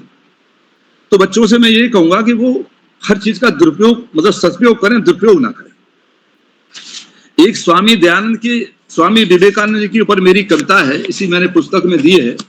वो मैं गीत आपको पढ़ के सुनाता हूं, आपको अच्छा लगेगा। ओ सपूत प्रिय भारत माँ के, तुमको मेरा सत सत बंदन। जगा अलख यूके अमरीका, झंडा गाड़ दिया जा लंदन। तन मन धन सब किया समर्पित, तुमने सारा देश जगाया। तुमने ही गुरु ज्ञानी बनकर विश्व पटल पर रंग जमाया। समता एक प्रेम सेवा से निर्धन नारी मान बढ़ाया। वेद पुराण सार गीता का सारे जग में ही फैलाया। 100 बार नमन है मेरा, 100 बार नमन है मेरा। कलयुग के प्यारे रघुनंदन, ओ सपूत प्रिय भारत माँ के, तुमको मेरा सत सत वंदन। के परिव्राजक नंगे पांवों के योद्धा वीर और सन्यासी, सभी तीर्थ के तीर्थ बने तुम ही मथुरा, तुम ही काशी। ईश्वर को जन जन में परखा, ईश्वर को जन जन में परखा। तुम ही बने अखिल अविनाशी। तुम गूंज रहे स्वर दिशा दिशा में, जयकारों के नित आकाशी। गूंज रहे सुन स्वर दिशा दिशा में, जयकारों के नित आकाशी। और फिर से जन्मो एक बार तुम, भारत माँ के चर्चित चंदन। फिर से जन्मो एक बार तुम, भारत माँ के चर्चित चंदन। विश्वनाथ घर जन्म लिया था, भुवनेश्वरी मातु थी ज्ञानी। और कलकत्ता थी जन्मभूमि पर बचपन में की थी शैतानी। और सब धामों में प्रेम बढ़ाकर, सब धर्मों में प्रेम बढ़ाकर, बने आप प्रिय हिंदुस्तानी। सब धर्मों में प्रेम बढ़ाकर, बने आप प्रिय हिंदुस्तानी। बालक बूढ़े सभी दीवाने, यादगार है सभी कहानी। बालक बूढ़े सभी दीवाने, यादगार हैं सभी कहानी। त्याग तपस्या फलीभूत हो, करता भारत है अभिनंदन। त्याग तपस्या फलीभूत हो, करता भारत है अभिनंदन। ओ सपूत प्रिय भारत माँ के, तुमको मेरा सत सत वंदन। जगा अलख यूके अमरीका, झंडा गाड़ दिया जा लंदन। जगा अलख यूके अमेरिका, झंडा गाड़ दिया जगलंदन। ओ सपूत प्रिय भारत माँ के, तुमको मेरा सत सत वंदन। जगा अलख यूके अमेरिका, झंडा गाड़ दिया जालंदन। तो प्यारे बच्चों, मैं अपनी वाणी को विराम देता हूं और आप मेहनत करें, परिश्रम करें और हर महापुरुष का कोई गुण ले लें और वो अपने जीवन में अपनाएं, तो मैं समझता हूं आपका जीवन सफल हो जाएगा। आप भी एक महापुरुष बन सकते हैं। सत सत वंदन, नमन, अभिनंदन। जी सर, आपका बहुत बहुत आभार। आपने इतनी सारी अच्छी चीजें बताई और आपने हमें बताया कि हम भी अपने कोई एक गुण महापुरुष या महाज्ञानी से ले लें और अपने जीवन में डालें। तो सर आपका बहुत बहुत आभार। तो अब मैं आमंत्रित करती हूँ हमारे कार्यक्रम के 8वीं प्रतिभागी मेरी बहन रिधिमा लमगड़ियाल, कक्षा 7 राजकीय इंटर कॉलेज वारी कटना नैनीताल से। दीदी क्या आप उपस्थित हैं? धन्यवाद दीदी। हाँ, मैं उपस्थित हूँ। मेरा नाम रिधिमा लमगड़िया है। मैं कक्षा 7 में पढ़ती हूँ। मेरे विद्यालय का नाम राजकीय इंटर कॉलेज वारी कटना नैनीताल है। जैसे कि आपको पता है, आज बाल प्रहरी के 914वां ऑनलाइन कार्यक्रम के मुख्य अतिथि एवं विशिष्ट अतिथि एवं बाल प्रहरी के संस्थापक एवं सभी गणमान्य लोगों को मेरा नमस्कार। मेरे आदर्श पुरुष लाल बहादुर शास्त्री। लाल बहादुर शास्त्री जी का जन्म 2 अक्टूबर 1904 को मुगलयारपुर में हुआ था। वे भारत के दूसरे प्रधानमंत्री थे। उन्होंने हरिश्चंद्र हाई स्कूल काशी विद्यापीठ से अपनी शिक्षा पूरी की। उनके पिताजी स्कूल में अध्यापक थे। उन्होंने अपना संपूर्ण जीवन देश सेवा में लगा दिया था। उन्होंने सारा जीवन गरीबों में लगा दिया। शास्त्री जी सच्चे गांधीवादी थे। उन्होंने देश हित में भारत छोड़ो असहयोग आंदोलन, दांडी मार्च कई आंदोलनों की महत्वपूर्ण भूमिका में निभाई। शास्त्री जी ने करो या मरो नारे को 9 अगस्त 1942 को इलाहाबाद को मरो नहीं मारो का नारा लगाया और वह 9 अगस्त 1942 को गिरफ्तार हुए। उन्होंने भारत को एक नया नारा दिया, जय जवान जय किसान का नारा दिया। शास्त्री जी को मरणोपरांत 1966 में भारत रत्न से सम्मानित किया गया। धन्यवाद। शुभ रात्रि।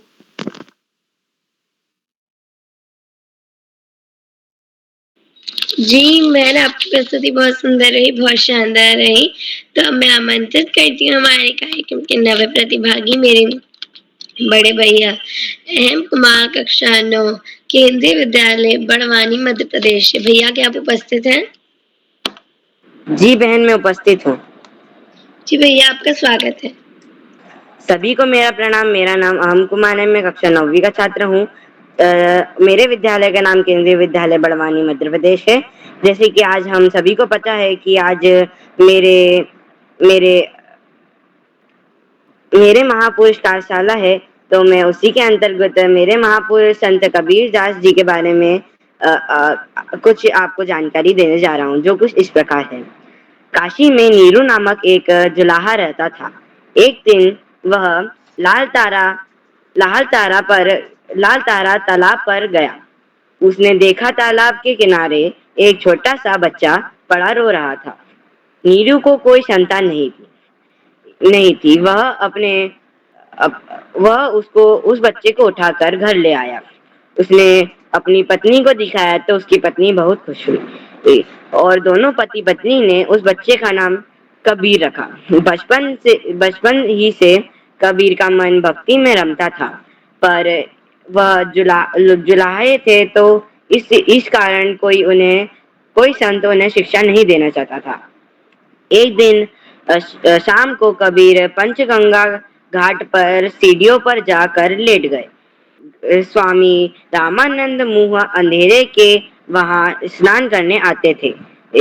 स्वामी जी का पैर कबीर जी पर पड़ गया और कबीर जी के मुंह से निकला राम राम। कबीर जी ने तुरंत राम राम को अपना गुरु मंत्र मान लिया। दिन रात राम राम रटते थे। उनका विवाह लोई नामक स्त्री से हुआ और उनके एक बेटा और एक बेटी हुए। उनका नाम कमाल और कमाली था। कबीर अधेरे कद घरे पर कपड़े बुनते थे और उसे बेचकर अपने परिवार का पेट पालते थे और साधु संतों की सेवा करते थे। धीरे धीरे उनका नाम पूरी काशी में फैल गया और उनका मान सम्मान बढ़ गया। और अंतिम दिनों में कबीर जी मगहर उत्तर प्रदेश के जिले में 119 वर्ष की उम्र में उनकी मृत्यु हो गई। कबीर जी के शब्द शाखियाँ बहुत ज्यादा ही प्रचलित है और वह बहुत सारे लोगों को अभी भी प्रेरित करते हैं। उनमें से एक मैं आपको सुनाने जा रहा हूँ। पोथी पढ़ी पढ़ी जग मोहे, भाई न पंडित कोय, डारी आँख परे का, पढ़े पंडित सो खोए। धन्यवाद। शुभ रात्रि। जी भैया, आपकी प्रस्तुति बहुत सुंदर रही, बहुत शानदार रही। आपने संत कबीरदास जी के बारे में बताया, तो आपकी प्रस्तुति बहुत अच्छी रही। तो अब मैं आमंत्रित करती हूँ हमारे कार्यक्रम की आखिरी प्रतिभागी, मेरी बड़ी दीदी एंजल राज, कक्षा 11, कुमाऊं पब्लिक स्कूल द्वारा अल्मोड़ा से। दीदी, क्या आप उपस्थित हैं? एंजल दीदी, क्या आप उपस्थित हैं? जी हाँ, मैं उपस्थित हूँ। आपका स्वागत। आप सभी को मेरा प्रणाम। मेरा नाम एंजल राज है। मैं कक्षा 11वीं की छात्रा हूँ।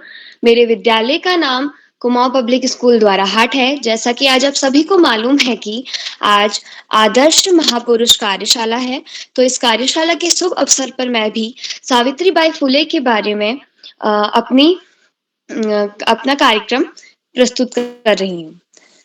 सावित्रीबाई फुले का जन्म 3 जनवरी 1813 में महाराष्ट्र के सितारा जिले में हुआ था। इनके पति का नाम ज्योतिराव फुले था और यह भारत की पहली शिक्षिका थी और समाज सेविका थी। इन्होंने महिलाओं के शिक्षा के लिए बहुत संघर्ष करा। इनकी बहुत ही छोटी उम्र में शादी हो गई और जब इनकी शादी हुई तो इन्हें बाद में शिक्षा नहीं करने दी, परंतु जो इनके पति थे ज्योतिराव फुले, उन्होंने इनकी शिक्षा के लिए बहुत ही सहयोग करा और उन्होंने अपने घर पर ही इनकी शिक्षा करवाई। इनकी शिक्षा पूर्ण होने के बाद उन्होंने शिक्षक प्रशिक्षण कार्यक्रमों में दाखिला लिया। उसके बाद इन्होंने पुणे में पहले महिला स्कूल भी खुलवाया और 19वीं शताब्दी में सार्वजनिक शिक्षा असामान्य थी। केवल कुछ ही मशीनरी प्रतिष्ठान थे जो सभी के लिए खुले थे। उस समय 21 वर्ष के ज्योतिराव फुले और 17 वर्ष की सावित्री ने पुणे में 1839 में एक महिला विद्यालय की स्थापना करी, जहां 150 लड़कियों ने दाखिला दिया और उन्होंने उनकी शिक्षा पे बहुत ध्यान दिया, उन्हें पूरी तरीके से शिक्षा दी और उनकी कोई संतान नहीं थी, इसीलिए उन्होंने एक उन्होंने एक संतान को गोद लिया। उनका नाम था यशवंत राव। बाद में उन्हें बहुत अच्छी शिक्षा दी, जहाँ की वो जब बड़े हुए तो वह एक बहुत अच्छे डॉक्टर बने।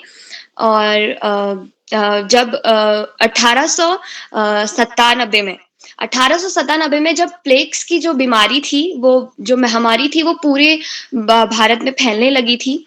तो जैसा कि जो सावित्रीबाई फुले थी, वह एक समाज सेविका थी, तो उन्होंने बहुत से लोगों को बचाने की कोशिश करी। और जो उनका जो बेटा था, वह भी एक डॉक्टर था, तो वो उन्हें अपने बेटे के जो हॉस्पिटल थी वहीं लेके जाती थी। परंतु जब वह उन मरीजों को लेके जाती थी, तो वो जो प्लेग्स की बीमारी थी वो उन्हें भी लग गई, जिस कारण से 10 मार्च 1997 में उन्हें भी प्लेग के कारण उनकी मृत्यु हो गई। धन्यवाद। शुभ रात्रि। जी दीदी, आपकी प्रस्तुति बहुत अच्छी रही, बहुत शानदार रही। तो अब मैं बड़े आदर के साथ आमंत्रित करती हूँ हमारे बाल प्रहरी के संरक्षक आदरणीय हेमराज पांडे सर, संरक्षक बाल प्रहरी अहमदाबाद गुजरात से। सर, मैं आपको इन 2 पंक्तियों के साथ आमंत्रित करती हूँ। आप जैसे गुरु का महत्व कभी होगा ना कम, आप जैसे गुरु का महत्व कभी होगा ना कम। कर ले हम कितनी भी उन्नति, हम भले कर ले कितनी भी उन्नति हम। वैसे तो इंटरनेट पे है हर प्रकार का ज्ञान, वैसे तो इंटरनेट पे है हर प्रकार का ज्ञान, पर अच्छे बुरे की नहीं है उसमें पहचान, पर अच्छे बुरे की नहीं है उसमें पहचान। आदरणीय श्यामलाल पांडे सर। बहुत बहुत धन्यवाद, बहुत बहुत हार्दिक आभार प्रिय और नीलाक्षी जी। बहुत सुंदर संचालन आपने किया, आत्मविश्वास से भरा हुआ संचालन, त्रुटिहीन संचालन, और आपके हर संचालन में एक नया निखार आता जा रहा है। क्योंकि संचालन हर बच्चा नहीं कर सकता। जिस बच्चे की रुचि है, जिसको आनंद आता है संचालन करने में, जिसका मन लगता है, जो अपना 100% देता है, वही बच्चा अच्छा संचालन कर सकता है। और इसके सबसे बड़े उदाहरण आज का संचालन कर रही हमारी नीलाक्षी कॉलोनी जी हैं। और सुंदर संचालन, बहुत बहुत हार्दिक बधाई देता हूँ आपके आत्मविश्वास भरे संचालन के लिए, कुशल संचालन के लिए, त्रुटिहीन संचालन। अपनी बात आगे बढ़ाने से पहले मैं आपसे अनुरोध करूंगा कि आप भी मंच पर आएं और अपने आदर्श महापुरुष के बारे में हमें बताएं। नीलाक्षी जी। जी सर, जैसे कि आप सभी जानते हैं, मेरा नाम नीलाक्षी कॉलोनी है। मैं कक्षा 7 की छात्रा हूँ और मेरे विद्यालय का नाम जैन पब्लिक स्कूल टनकपुर, जिला चंपावत है। तो मेरी आदर्श वीरांगना है रानी लक्ष्मीबाई। वह मेरी प्रिय वीरांगना है। तो अब मैं उनका परिचय पहले आप सभी को देती हूँ। रानी लक्ष्मीबाई जी का जन्म 19 नवंबर 1828 में हुआ था। मराठा शासक झांसी राज्य की रानी और 1857 की राजतंत्र की द्वितीय शहीद वीरांगना थी। रानी लक्ष्मीबाई का जन्म वाराणसी में हुआ था। उनका बचपन का नाम मणिका रिका था, लेकिन उन्हें प्यार से मनु कहा जाता था। उनकी माँ का नाम भागीरथी बाई और पिता का नाम मोरोपंत तांबे था। तो रानी लक्ष्मीबाई जी झांसी की रानी के नाम से भी जानी जाती हैं। वे मेरी प्रिय वीरांगना इसलिए है क्योंकि वे कभी भी आपत्तियों से नहीं घबराई। कितनी भी आपत्तियां आई, वो कभी नहीं घबराई। कभी कोई प्रॉब्लम उन्हें अपने कर्तव्य पालन से विमुख नहीं कर सका। अपने पवित्र उद्देश्य की प्राप्ति के लिए वह सदैव आत्मविश्वास से भरी रहती थी। कभी भी उनमें आत्मविश्वास की कमी नहीं होती थी। इनके महारानी लक्ष्मीबाई को बचपन में वे मनुबाई के नाम से भी बुलाया जाता था, और जैसे कि मैंने आप सभी को बताया कि उन्हें मनु नाम से भी बुलाया जाता था। रानी लक्ष्मीबाई ने झांसी की सुरक्षा के और अपनी छोटी सी शत सेना से अंग्रेजों का बड़ी बहादुरी से मुकाबला करा। बहुत बहादुरी से उनका मुकाबला करा हमारी रानी लक्ष्मीबाई ने। वे अकेले ही अपनी पीठ के पीछे दामोदर राव को कसकर घोड़े पर सवार हो अंग्रेजों से युद्ध करती थी, अकेले ही युद्ध करती थी और अंत में रानी का घोड़ा बुरी तरह से घायल होने के कारण वे वीर गति को प्राप्त हुई और उन्होंने 18 जून 1858 में अपनी आखिरी सांस दी और उन्हें इस तरह उन्होंने स्वतंत्रता के लिए बलिदान का संदेश दिया। तो अब मैं 2 लाइन रानी लक्ष्मीबाई जी के ऊपर बोलती हूँ। खूब लड़ी मर्दानी वो तो झांसी वाली रानी थी। धन्यवाद।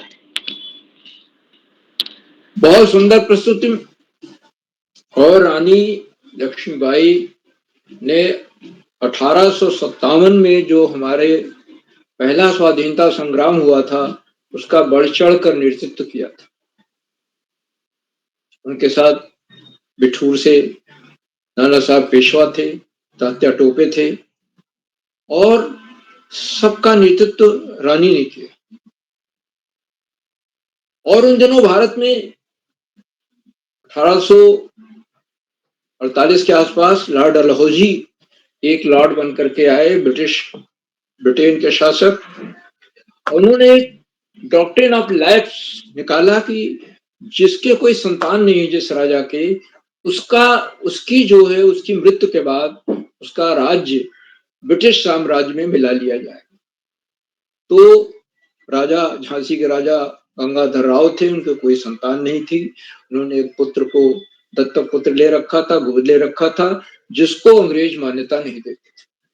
तो जब स्वाधीनता आंदोलन शुरू हुआ तो इधर उसका नेतृत्व रानी ने किया, बढ़ चढ़ करके नेतृत्व किया और इतनी बहादुरी से लड़ी और उन पर इतनी कविताएं लिखी गई, बड़े बड़े उपन्यास उन पर लिखे गए, ऐतिहासिक उपन्यास लिखे गए और उनकी बहादुरी के इतने किस्से हैं, इतने कारनामे हैं कि बुंदेले हर बोलों के मुख हमने सुनी कहानी थी, खूब लड़ी मर्दानी वो तो झांसी वाली रानी। तो हम लोग बचपन से पढ़ते आ रहे हैं, आज भी पढ़ते हैं। बहुत सुंदर प्रस्तुत। मैं आपको बहुत बहुत हार्दिक बधाई देता हूँ। आज ये बाल पहले का 914वां कार्यक्रम है और मेरे आदर्श महापुरुष पर केंद्रित मुख्य विषय यही। और हमारे प्रतिभागियों ने बढ़ चढ़ कर हिस्सा लिया, बहुत अच्छी प्रस्तुतियां दी। कुल हमारे 13 प्रतिभागियों को प्रतिभाग करना था और सबने अपने अपने महापुरुष को चुन रखा था, आदर्श महापुरुष को। मुंशी प्रेमचंद उनमें, रूमा देवी राजस्थान की जो हस्तकला में प्रवीणता हासिल है, अंतरराष्ट्रीय स्तर की कलाकार हैं, उनके बारे में बताया। महात्मा गांधी जी के बारे में तो सब जानते ही हैं। पंडित गोविंद वल्लभ पंत उत्तराखंड में की महाविभूति थे, जिन्होंने स्वाधीनता आंदोलन में बढ़ चढ़ कर भाग लिया था। डॉक्टर भीमराव अम्बेडकर संविधान के निर्माता या संविधान के पिता भी कहलाते हैं। लाल बहादुर शास्त्री जी भारत के दूसरे प्रधानमंत्री, जय जवान जय किसान का नारा देने वाले। संत कबीरदास का तो कहना ही क्या है, जन्म बनारस में हुआ और मृत्यु उनकी हुई मगहर बस्ती के पास एक छोटा सा कस्बा है, जहां के बारे में ये कहा जाता था कि अगर वहां किसी की मृत्यु होती है तो उसका अगला जन्म उसको गधे का मिलता। तो इस अंधविश्वास को तोड़ने के लिए कबीर की हिम्मत देखिए, अंधविश्वास को तोड़ने के लिए आखिरी दिनों में वो मगहर में आए। मगहर में उन्होंने अपने प्राण छोड़े और मगहर में उनकी समाधि बनी। समाधि के 2 हिस्से, कुछ लोग आधा हिस्सा मुसलमानों के पास है, आधा हिंदुओं के पास। दोनों उनको माथा नवाते हैं और जब उनकी मृत्यु हुई तो उनको दफनाने को लेकर के झगड़ा हुआ। उसके बाद कहते हैं कि वो वहां पर उनके शरीर में फूल आ गए और आधे फूल दोनों ने बांट दिए। तो मुझे सौभाग्य मिला कि मैंने लहरतारा भी देखा, उनका जन्म स्थान, और मगहर भी मैं गया।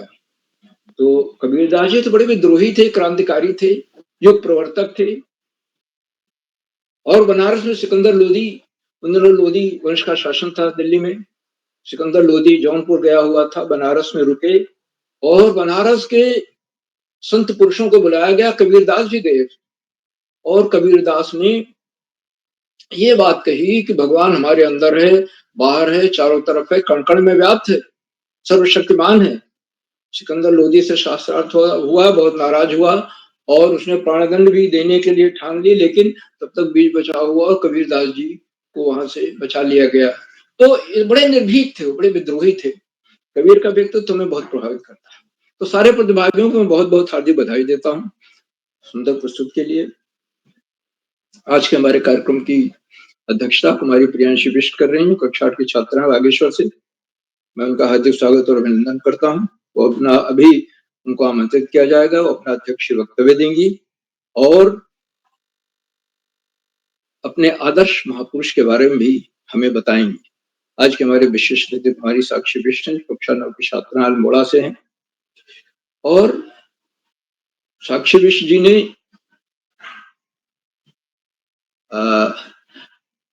संभवतः वो जुड़ी तो, लेकिन किस पर उन्होंने बोला इसमें हमें याद नहीं आ रहा है, बट उनकी प्रस्तुति हो चुकी है, बहुत अच्छा बोली। मैं उनको बहुत बहुत हार्दिक बधाई देता हूँ विशेष अतिथि बनने के लिए, क्योंकि 8वीं बार विशेष अतिथि।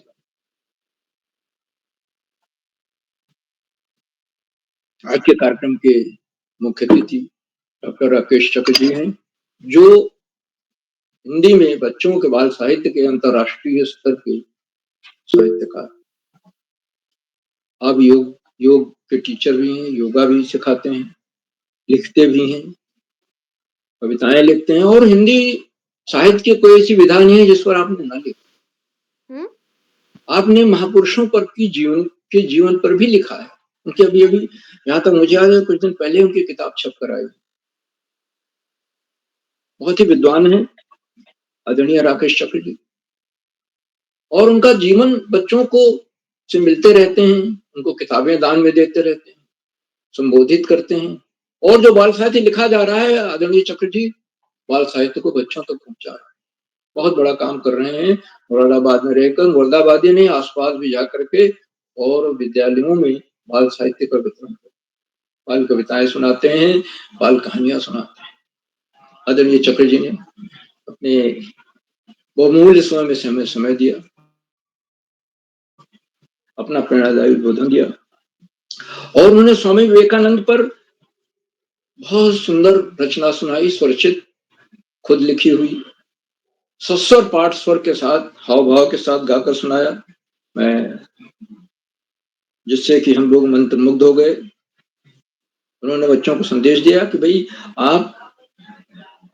आप प्रेम और भाईचारे को लेकर आगे चलें, प्रेम बांटें, प्रेम पूर्वक रहें और सभी का उपकार करें,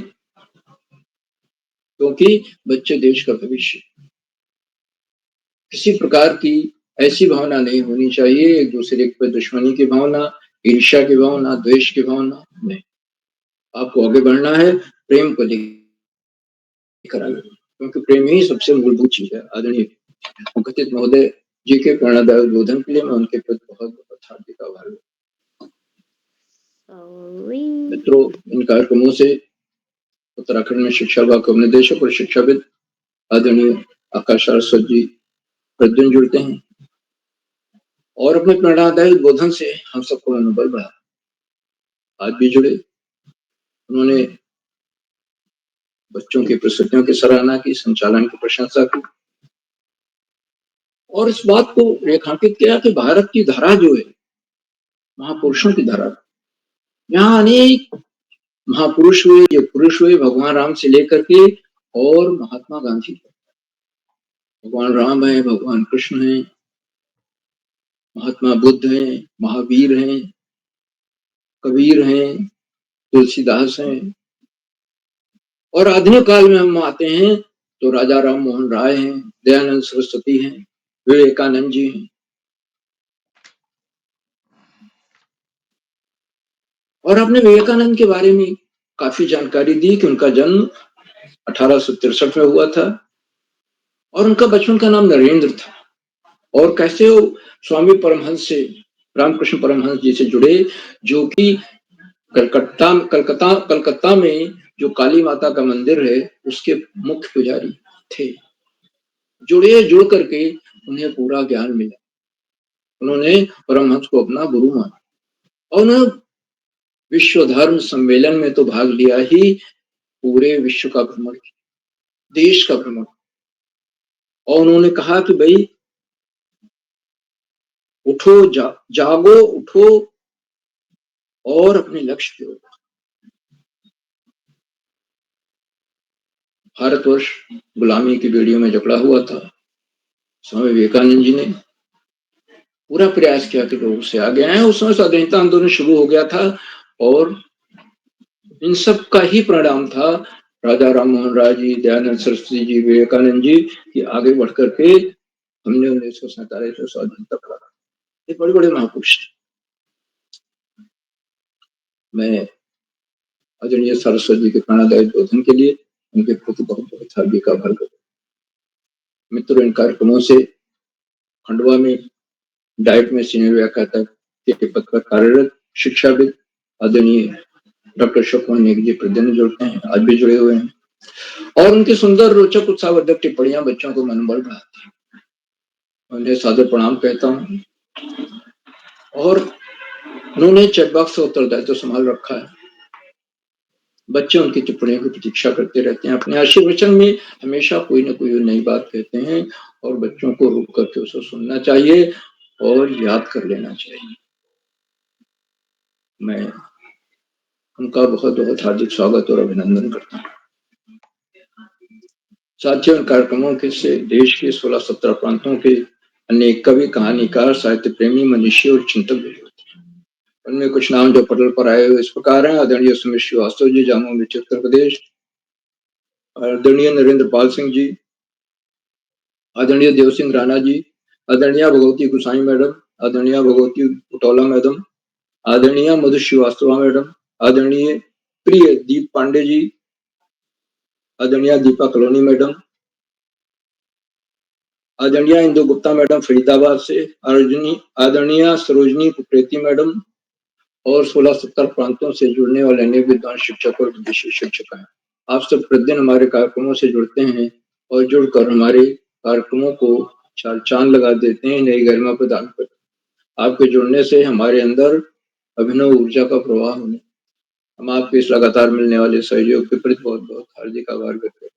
साथियों, जहाँ बच्चे हों तो अभिभावकों का सहयोग तो अनिवार्य हो ही जाता है और महापुरुषों, मेरे आदर्श महापुरुष के चयन में भी निश्चित रूप से बच्चों ने अपने अभिभावकों की मदद की, बड़े भाई की, बड़ी बहन की, किसी न किसी की मदद, माता पिता, और तब चुन करके बड़ी तैयारी के साथ बच्चे हैं और किसी ने दोहराया नहीं। सबसे बड़ी चीज यह है कि सभी ने बिल्कुल अलग अलग महापुरुषों के बारे में। मैं अभिभावकों के लगातार मिलने वाले सहयोग के प्रति बहुत बहुत हार्दिक आभार व्यक्त करता हूँ और अंत में कार्यक्रमों के सूत्रधार, आधारबिंदु, प्रेरणा पुरुष और ऋषियों का सह जीवन जीने वाले आदरणीय किरोड़ा जी, जो एक के बाद एक रोचक, सरस, ज्ञानवर्धक कार्यक्रम करते जा रहे हैं।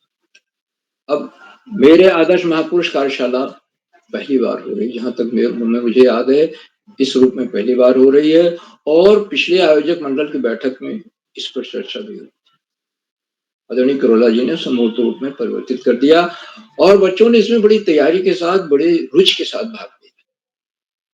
मैं चकित हूं कि पहली कार्यशाला है, इतनी सुंदर प्रस्तुतियां हैं और अपने गांव से के बारे में कि रूमा देवी एक कलाकार हैं जिनका हस्तशिल्प है, सुई धागे की मदद से भी काम करती हैं और अंतरराष्ट्रीय स्तर पर ख्याति प्राप्त हैं, अभी भी कार्य कर रही हैं। उनके बारे में पता चला नहीं, बाकी सबके बारे में तो पता था ही। और बच्चे को मैं बधाई देना चाहूंगा जिसने उनका नाम लिया है कि कम से कम हमें उनके बारे में पता चला। नहीं तो अखबारों में निकलता रहता है, हम पूरा अखबार भी नहीं पढ़ते हैं और आज की पीढ़ी तो बिल्कुल अखबार पढ़ती है। तो इसी के साथ मैं आदरणीय किरोला जी के उन प्रयासों को कोटशा नमन करता हूँ, वंदन करता हूँ, अभिनंदन करता हूँ और उन्हें सादर प्रणाम कहते हुए मंच आज का बहुत सुंदर संचालन करी कुमारी नीलाक्षी जी को सौंपता हूँ, जो आगे का संचालन करें। बहुत बहुत धन्यवाद, बहुत बहुत हार्दिक आभार। नीलाक्षी जी।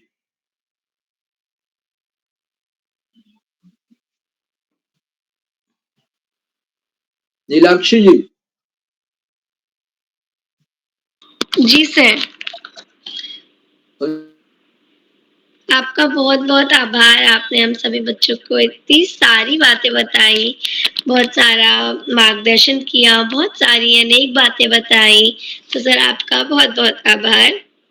तो अब मैं आमंत्रित हमारे कार्यक्रम के अध्यक्ष ना करती हुई मेरी बड़ी दीदी प्रियांशी बिष्ट, कक्षा 8, राजकीय इंटर कॉलेज लोहारचौड़ा बागेश्वर से। दीदी क्या आप उपस्थित हैं? जी मैं उपस्थित हूँ। क्या आपको मेरी आवाज आ रही है? जी आपकी आवाज आ रही है। आपका स्वागत है। धन्यवाद। सर्वप्रथम ज्ञानदायिनी माँ सरस्वती को नमन करते हुए, मेरा नाम प्रियांशी बिष्ट है। मैं कक्षा 8 की छात्रा हूँ। मेरे विद्यालय का नाम राजकीय इंटर कॉलेज लोहारचौड़ा गरुड़ बागेश्वर है। जैसा कि आप जानते हैं, आज बाल प्रेरी का 914वां ऑनलाइन कार्यक्रम है, जो मेरे आदर्श महापुरुष है पर है।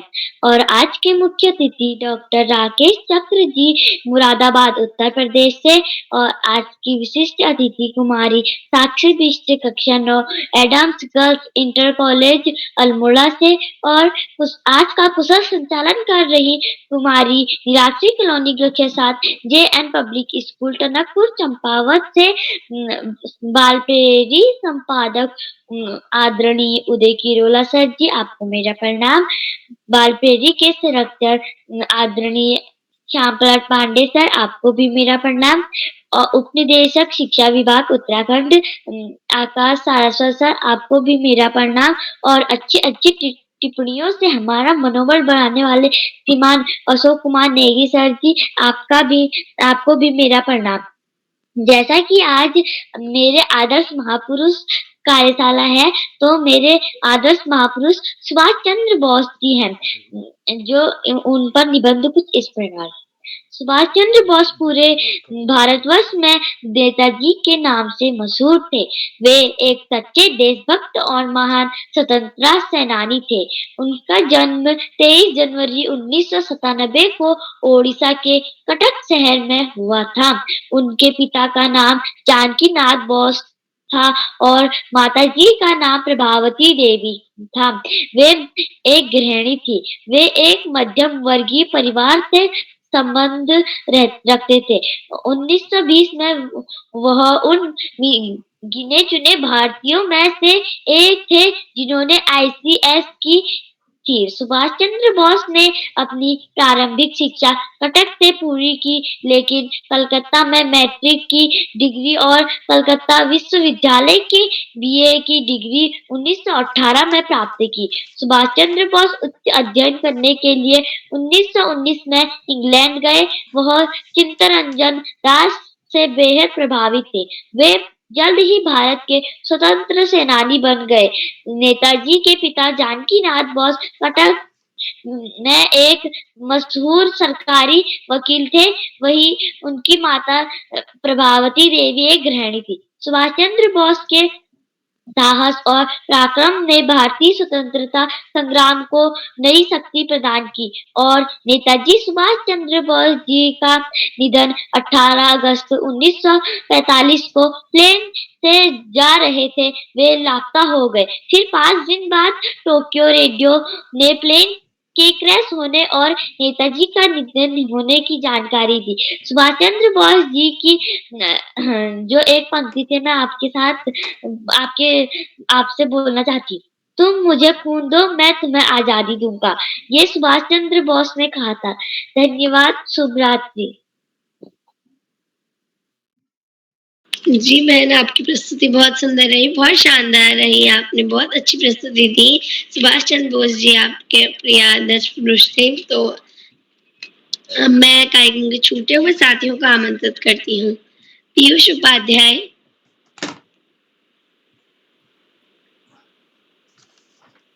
नव्या,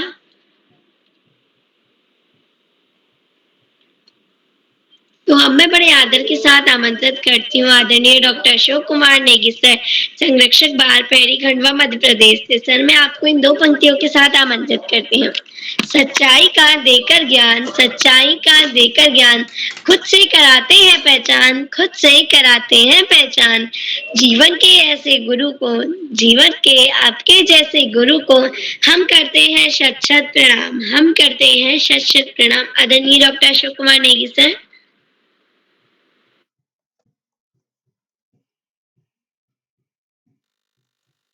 जी मीनाक्षी दीदी, बहुत बहुत बधाई आपको, धन्यवाद। मेरी आवाज आ रही है?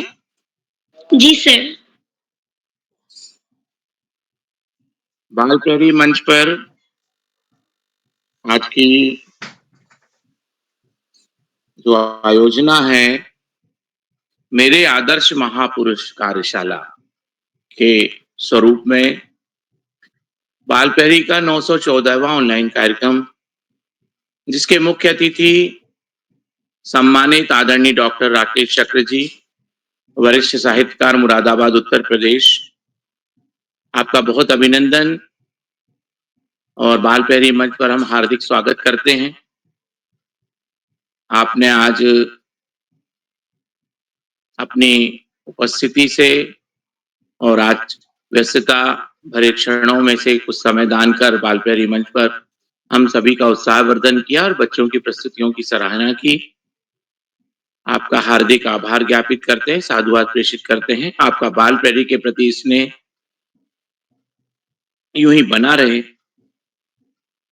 बाल पहरी मंच पर आज के कार्यक्रम के विशिष्ट अतिथि कुमारी साक्षी बिष्ट दीदी, जो कक्षा 9 के विद्यार्थी हैं अल्मोड़ा से। आपका भी बहुत अभिनंदन है।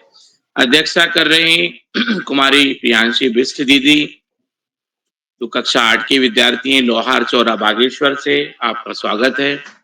और सुंदर सुगढ़ संचालन करने वाली हमारी दोस्त नीलाक्षी कलोनी दीदी, जो JN public school Tanakpur Champawat कक्षा 7 की विद्यार्थी हैं। आपका सुगढ़ सुंदर संचालन और आपकी प्रस्तुति के लिए आपको ढेर सारी शुभकामनाएं और आशीष प्रेषित करते हैं, आशीर्वाद देते हैं, आपका अभिनंदन करते हैं।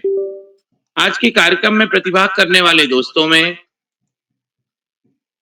कुमारी रेशमी दीदी, कक्षा 10, ADM पब्लिक स्कूल गुड़ा मालानी, राजस्थान से। आपका भी बहुत अभिनंदन।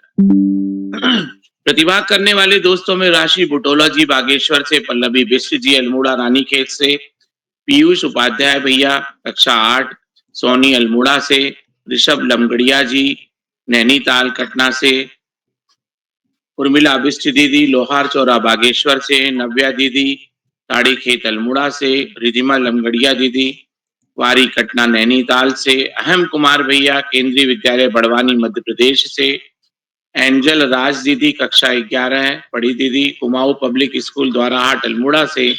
आप सभी दोस्तों का बहुत अभिनंदन और स्वागत करते हैं और आपकी प्रस्तुतियों की सराहना करते हैं। आज बाल पहरी मंच पर मेरे आदर्श महापुरुष कार्यशाला, जो कि बाल पहरी के लिए बहुत विशेष कार्यशाला है। हमारे जीवन में एक प्रकाश स्तंभ की तरह महापुरुष होते हैं और वो न केवल हमें प्रेरणा प्रदान करते हैं, जीवन में मार्गदर्शन देते हैं, अपितु हम कहीं संकट में होते हैं, हम कहीं परेशानी में होते हैं, तो इनके प्रेरणा भरे जीवन की बहुत सारी बातें हमें मार्ग प्रशस्त करती हैं और हमें कठिनाइयों से उबारती हैं। हमें जीवन में कुछ कर गुजरने के लिए प्रेरित करती हैं, प्रेरणा प्रदान करती हैं, साहस भरती हैं और एक बल प्रदान करती हैं। एक देशभक्त, एक राष्ट्रभक्त, एक समाज सेवी, एक शिक्षाविद, एक वैज्ञानिक, एक स्वतंत्रता सेनानी और राष्ट्र के जो प्रहरी होते हैं, वो सदा हमारे लिए महापुरुष की श्रेणी में होते हैं। उनके प्रत्येक काम हमारे जीवन के लिए प्रेरणा प्रदान करने वाले होते हैं। यदि हम स्वतंत्रता संग्राम के इतिहास को देखें तो कई ऐसे अनाम गुमनाम राष्ट्र सेवी हुए हैं जो हमें महापुरुषों के बीच में उनके बैकग्राउंड में दिखाई देते हैं, उनके नाम हमें नहीं मालूम है। और उन्होंने अपने नाम को कभी सामने ना रखते हुए देश को सर्वोपरि मानते हुए अपने जीवन का बलिदान किया। ऐसे अनाम राष्ट्रभक्त जो हैं वो भी हमारे फ्रंट के जो महापुरुष होते हैं उनके लिए प्रेरणा प्रदान करते हैं। आप यदि महापुरुषों की जीवनियों को उठाकर देखें तो वो अपने आत्मकथाओं में वर्णन करते हैं कि मुझे किनसे प्रेरणा मिली, मैं किनके कारण आज ये काम कर पाया। तो ऐसे समस्त महापुरुषों को मैं प्रणाम करता हूं, बाल प्यारी मंच से उनको सादर नमन करता हूं। आज के कार्यक्रम में आपने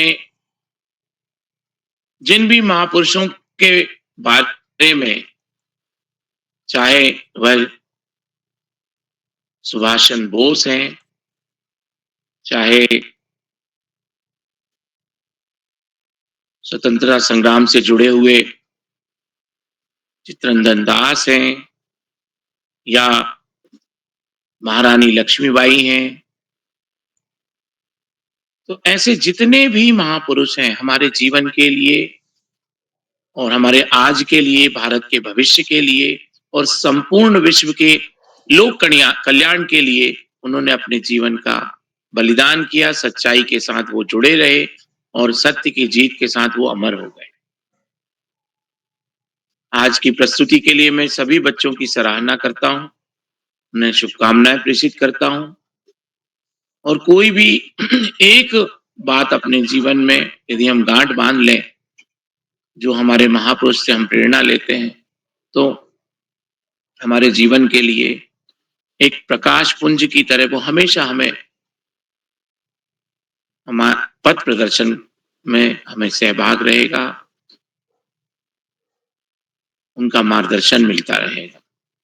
आज की कार्यशाला में आदरणीय आकाश सारस्वत सर, आदरणीय श्याम पलट पांडे सर, आपकी प्रेरणास्पद जो उद्गार है उसके लिए भी मैं प्रणाम निवेदित करता हूँ, आभार और धन्यवाद प्रेषित करता हूँ, कोटि कोटि वंदन अभिनंदन करता हूँ। बाल प्यारी मंच पर हम सबको एक सूत्रता में बांध के रखने वाले सूत्रधार आदरणीय उदय किरोला सर को भी अनंत अनंत धन्यवाद प्रेषित करते हुए, आभार ज्ञापित करते हुए, और बाल प्यारी मंच पर जितने भी अभिभावक जुड़े हुए हैं, शिक्षा भी जुड़े हुए हैं, समाज से भी जुड़े हुए हैं, उन सबका अभिनंदन करता हूं। उनको बाल प्यारी मंच के प्रति उनके लगाव को, उनके प्रेम को, उनके स्नेह को मैं नमन करता हूं। और अपनी वाणी को विराम देते हुए एक बार पुनः सुंदर सुबह संचालन करने वाली हमारी दोस्त कुमारी नीलाक्षी कलोनी दीदी को मंच सौंपता हूँ। शुभ रात्रि कहते हुए अपनी वाणी को विराम देता हूँ। बहुत बहुत धन्यवाद, बहुत आभार आपका नीलाक्षी दीदी। शुभ रात्रि। सर आपका बहुत बहुत आभार, आपने हम सभी बच्चों का इतनी अच्छी तरीके से मार्गदर्शन किया, इतनी सारी बातें बताई, आपका पुनः बहुत बहुत आभार। तो अब मैं मंच समर्पित करती हूँ हमारे परम प्रिय मित्र आदरणीय उदय किरोला सर। इन दो पंक्तियों के साथ मैं आपको मंच सौंपती हूँ। अक्षय अक्षय हमें सिखाते, अक्षय अक्षय हमें सिखाते, शब्द शब्द का अर्थ बताते, शब्द शब्द का अर्थ बताते, कभी प्यार से कभी डांट से, कभी प्यार से कभी डांट, जीवन जीना हमें सिखाते, जीवन जीना हमें सिखाते। आदरणीय उदय किरोला सर। जी दोस्त नीलाक्षी जी, बहुत सुंदर संचालन आपने किया और 31वां पड़ाव आपने कर दिया पूरा, बहुत अच्छा लगा। मैं सोचता हूँ अभी तक के जितने साथी रहे शायद हाईएस्ट में आप पहुंच गई, और ये होना भी था, क्योंकि मैं देखता हूँ कि जो बच्चे अपने कार्यक्रम के बाद जैसे ही कर अपना इस ग्रुप इसको छोड़ देते हैं। और आप हैं कि जिस दिन आपकी बारी नहीं होती उस दिन भी आप जोड़ते हैं और पूरा सुनते हैं, तो कहीं न कहीं हमको अपनी प्रस्तुति के साथ दूसरे को भी सुनना चाहिए, सीखना चाहिए, तो कैसे कर रहे हैं करके। तो जो साथी संचालन नहीं कर पाते हैं उसका कारण यही है, कहीं न कहीं हम दूसरे को भी देखें कि कितना अच्छा कर रहे हैं। इसी बीच एक संचालक जी से पूरी बातचीत हुई और उनका नाम भी फाइनल हो गया। आदरणीय पांडे सर आपके संज्ञान में लाना चाहता हूँ। तो फिर ये मुझसे बात हुई कि क्योंकि मैं एक पहले तो इंटरव्यू लेता हूँ कि मतलब आप कर सकेंगे, लेकिन वो तैयार हो गए इंटरव्यू में। फिर मैं करीब आधा पौना घंटा नए साथी के साथ विशेषकर बात करता हूँ और वो समय उनसे ही पूछता हूँ कि आप किस समय मेरे से बात कर सकते हैं। तो अगर ऐसा मतलब पहली बार नहीं हो रहा, कई एक बार ऐसे दोस्त छूट गए हैं जिन्होंने समय दिया और खुद समय पर नहीं जुड़े, तो उनका भी नंबर नहीं आ पाता है। तो आप नंबर तो आता ही है आपका और आप पूरा जोड़ते हैं और ये है। तो मैं इसीलिए परसों के जो संचालक पांडे सर कह रहे थे, तो उन्होंने निश्चित जो समय दिया था, तो उस पर 10 मिनट तक हमने इंतज़ार ही किया, तो उसके बाद में उनका नंबर कट गया।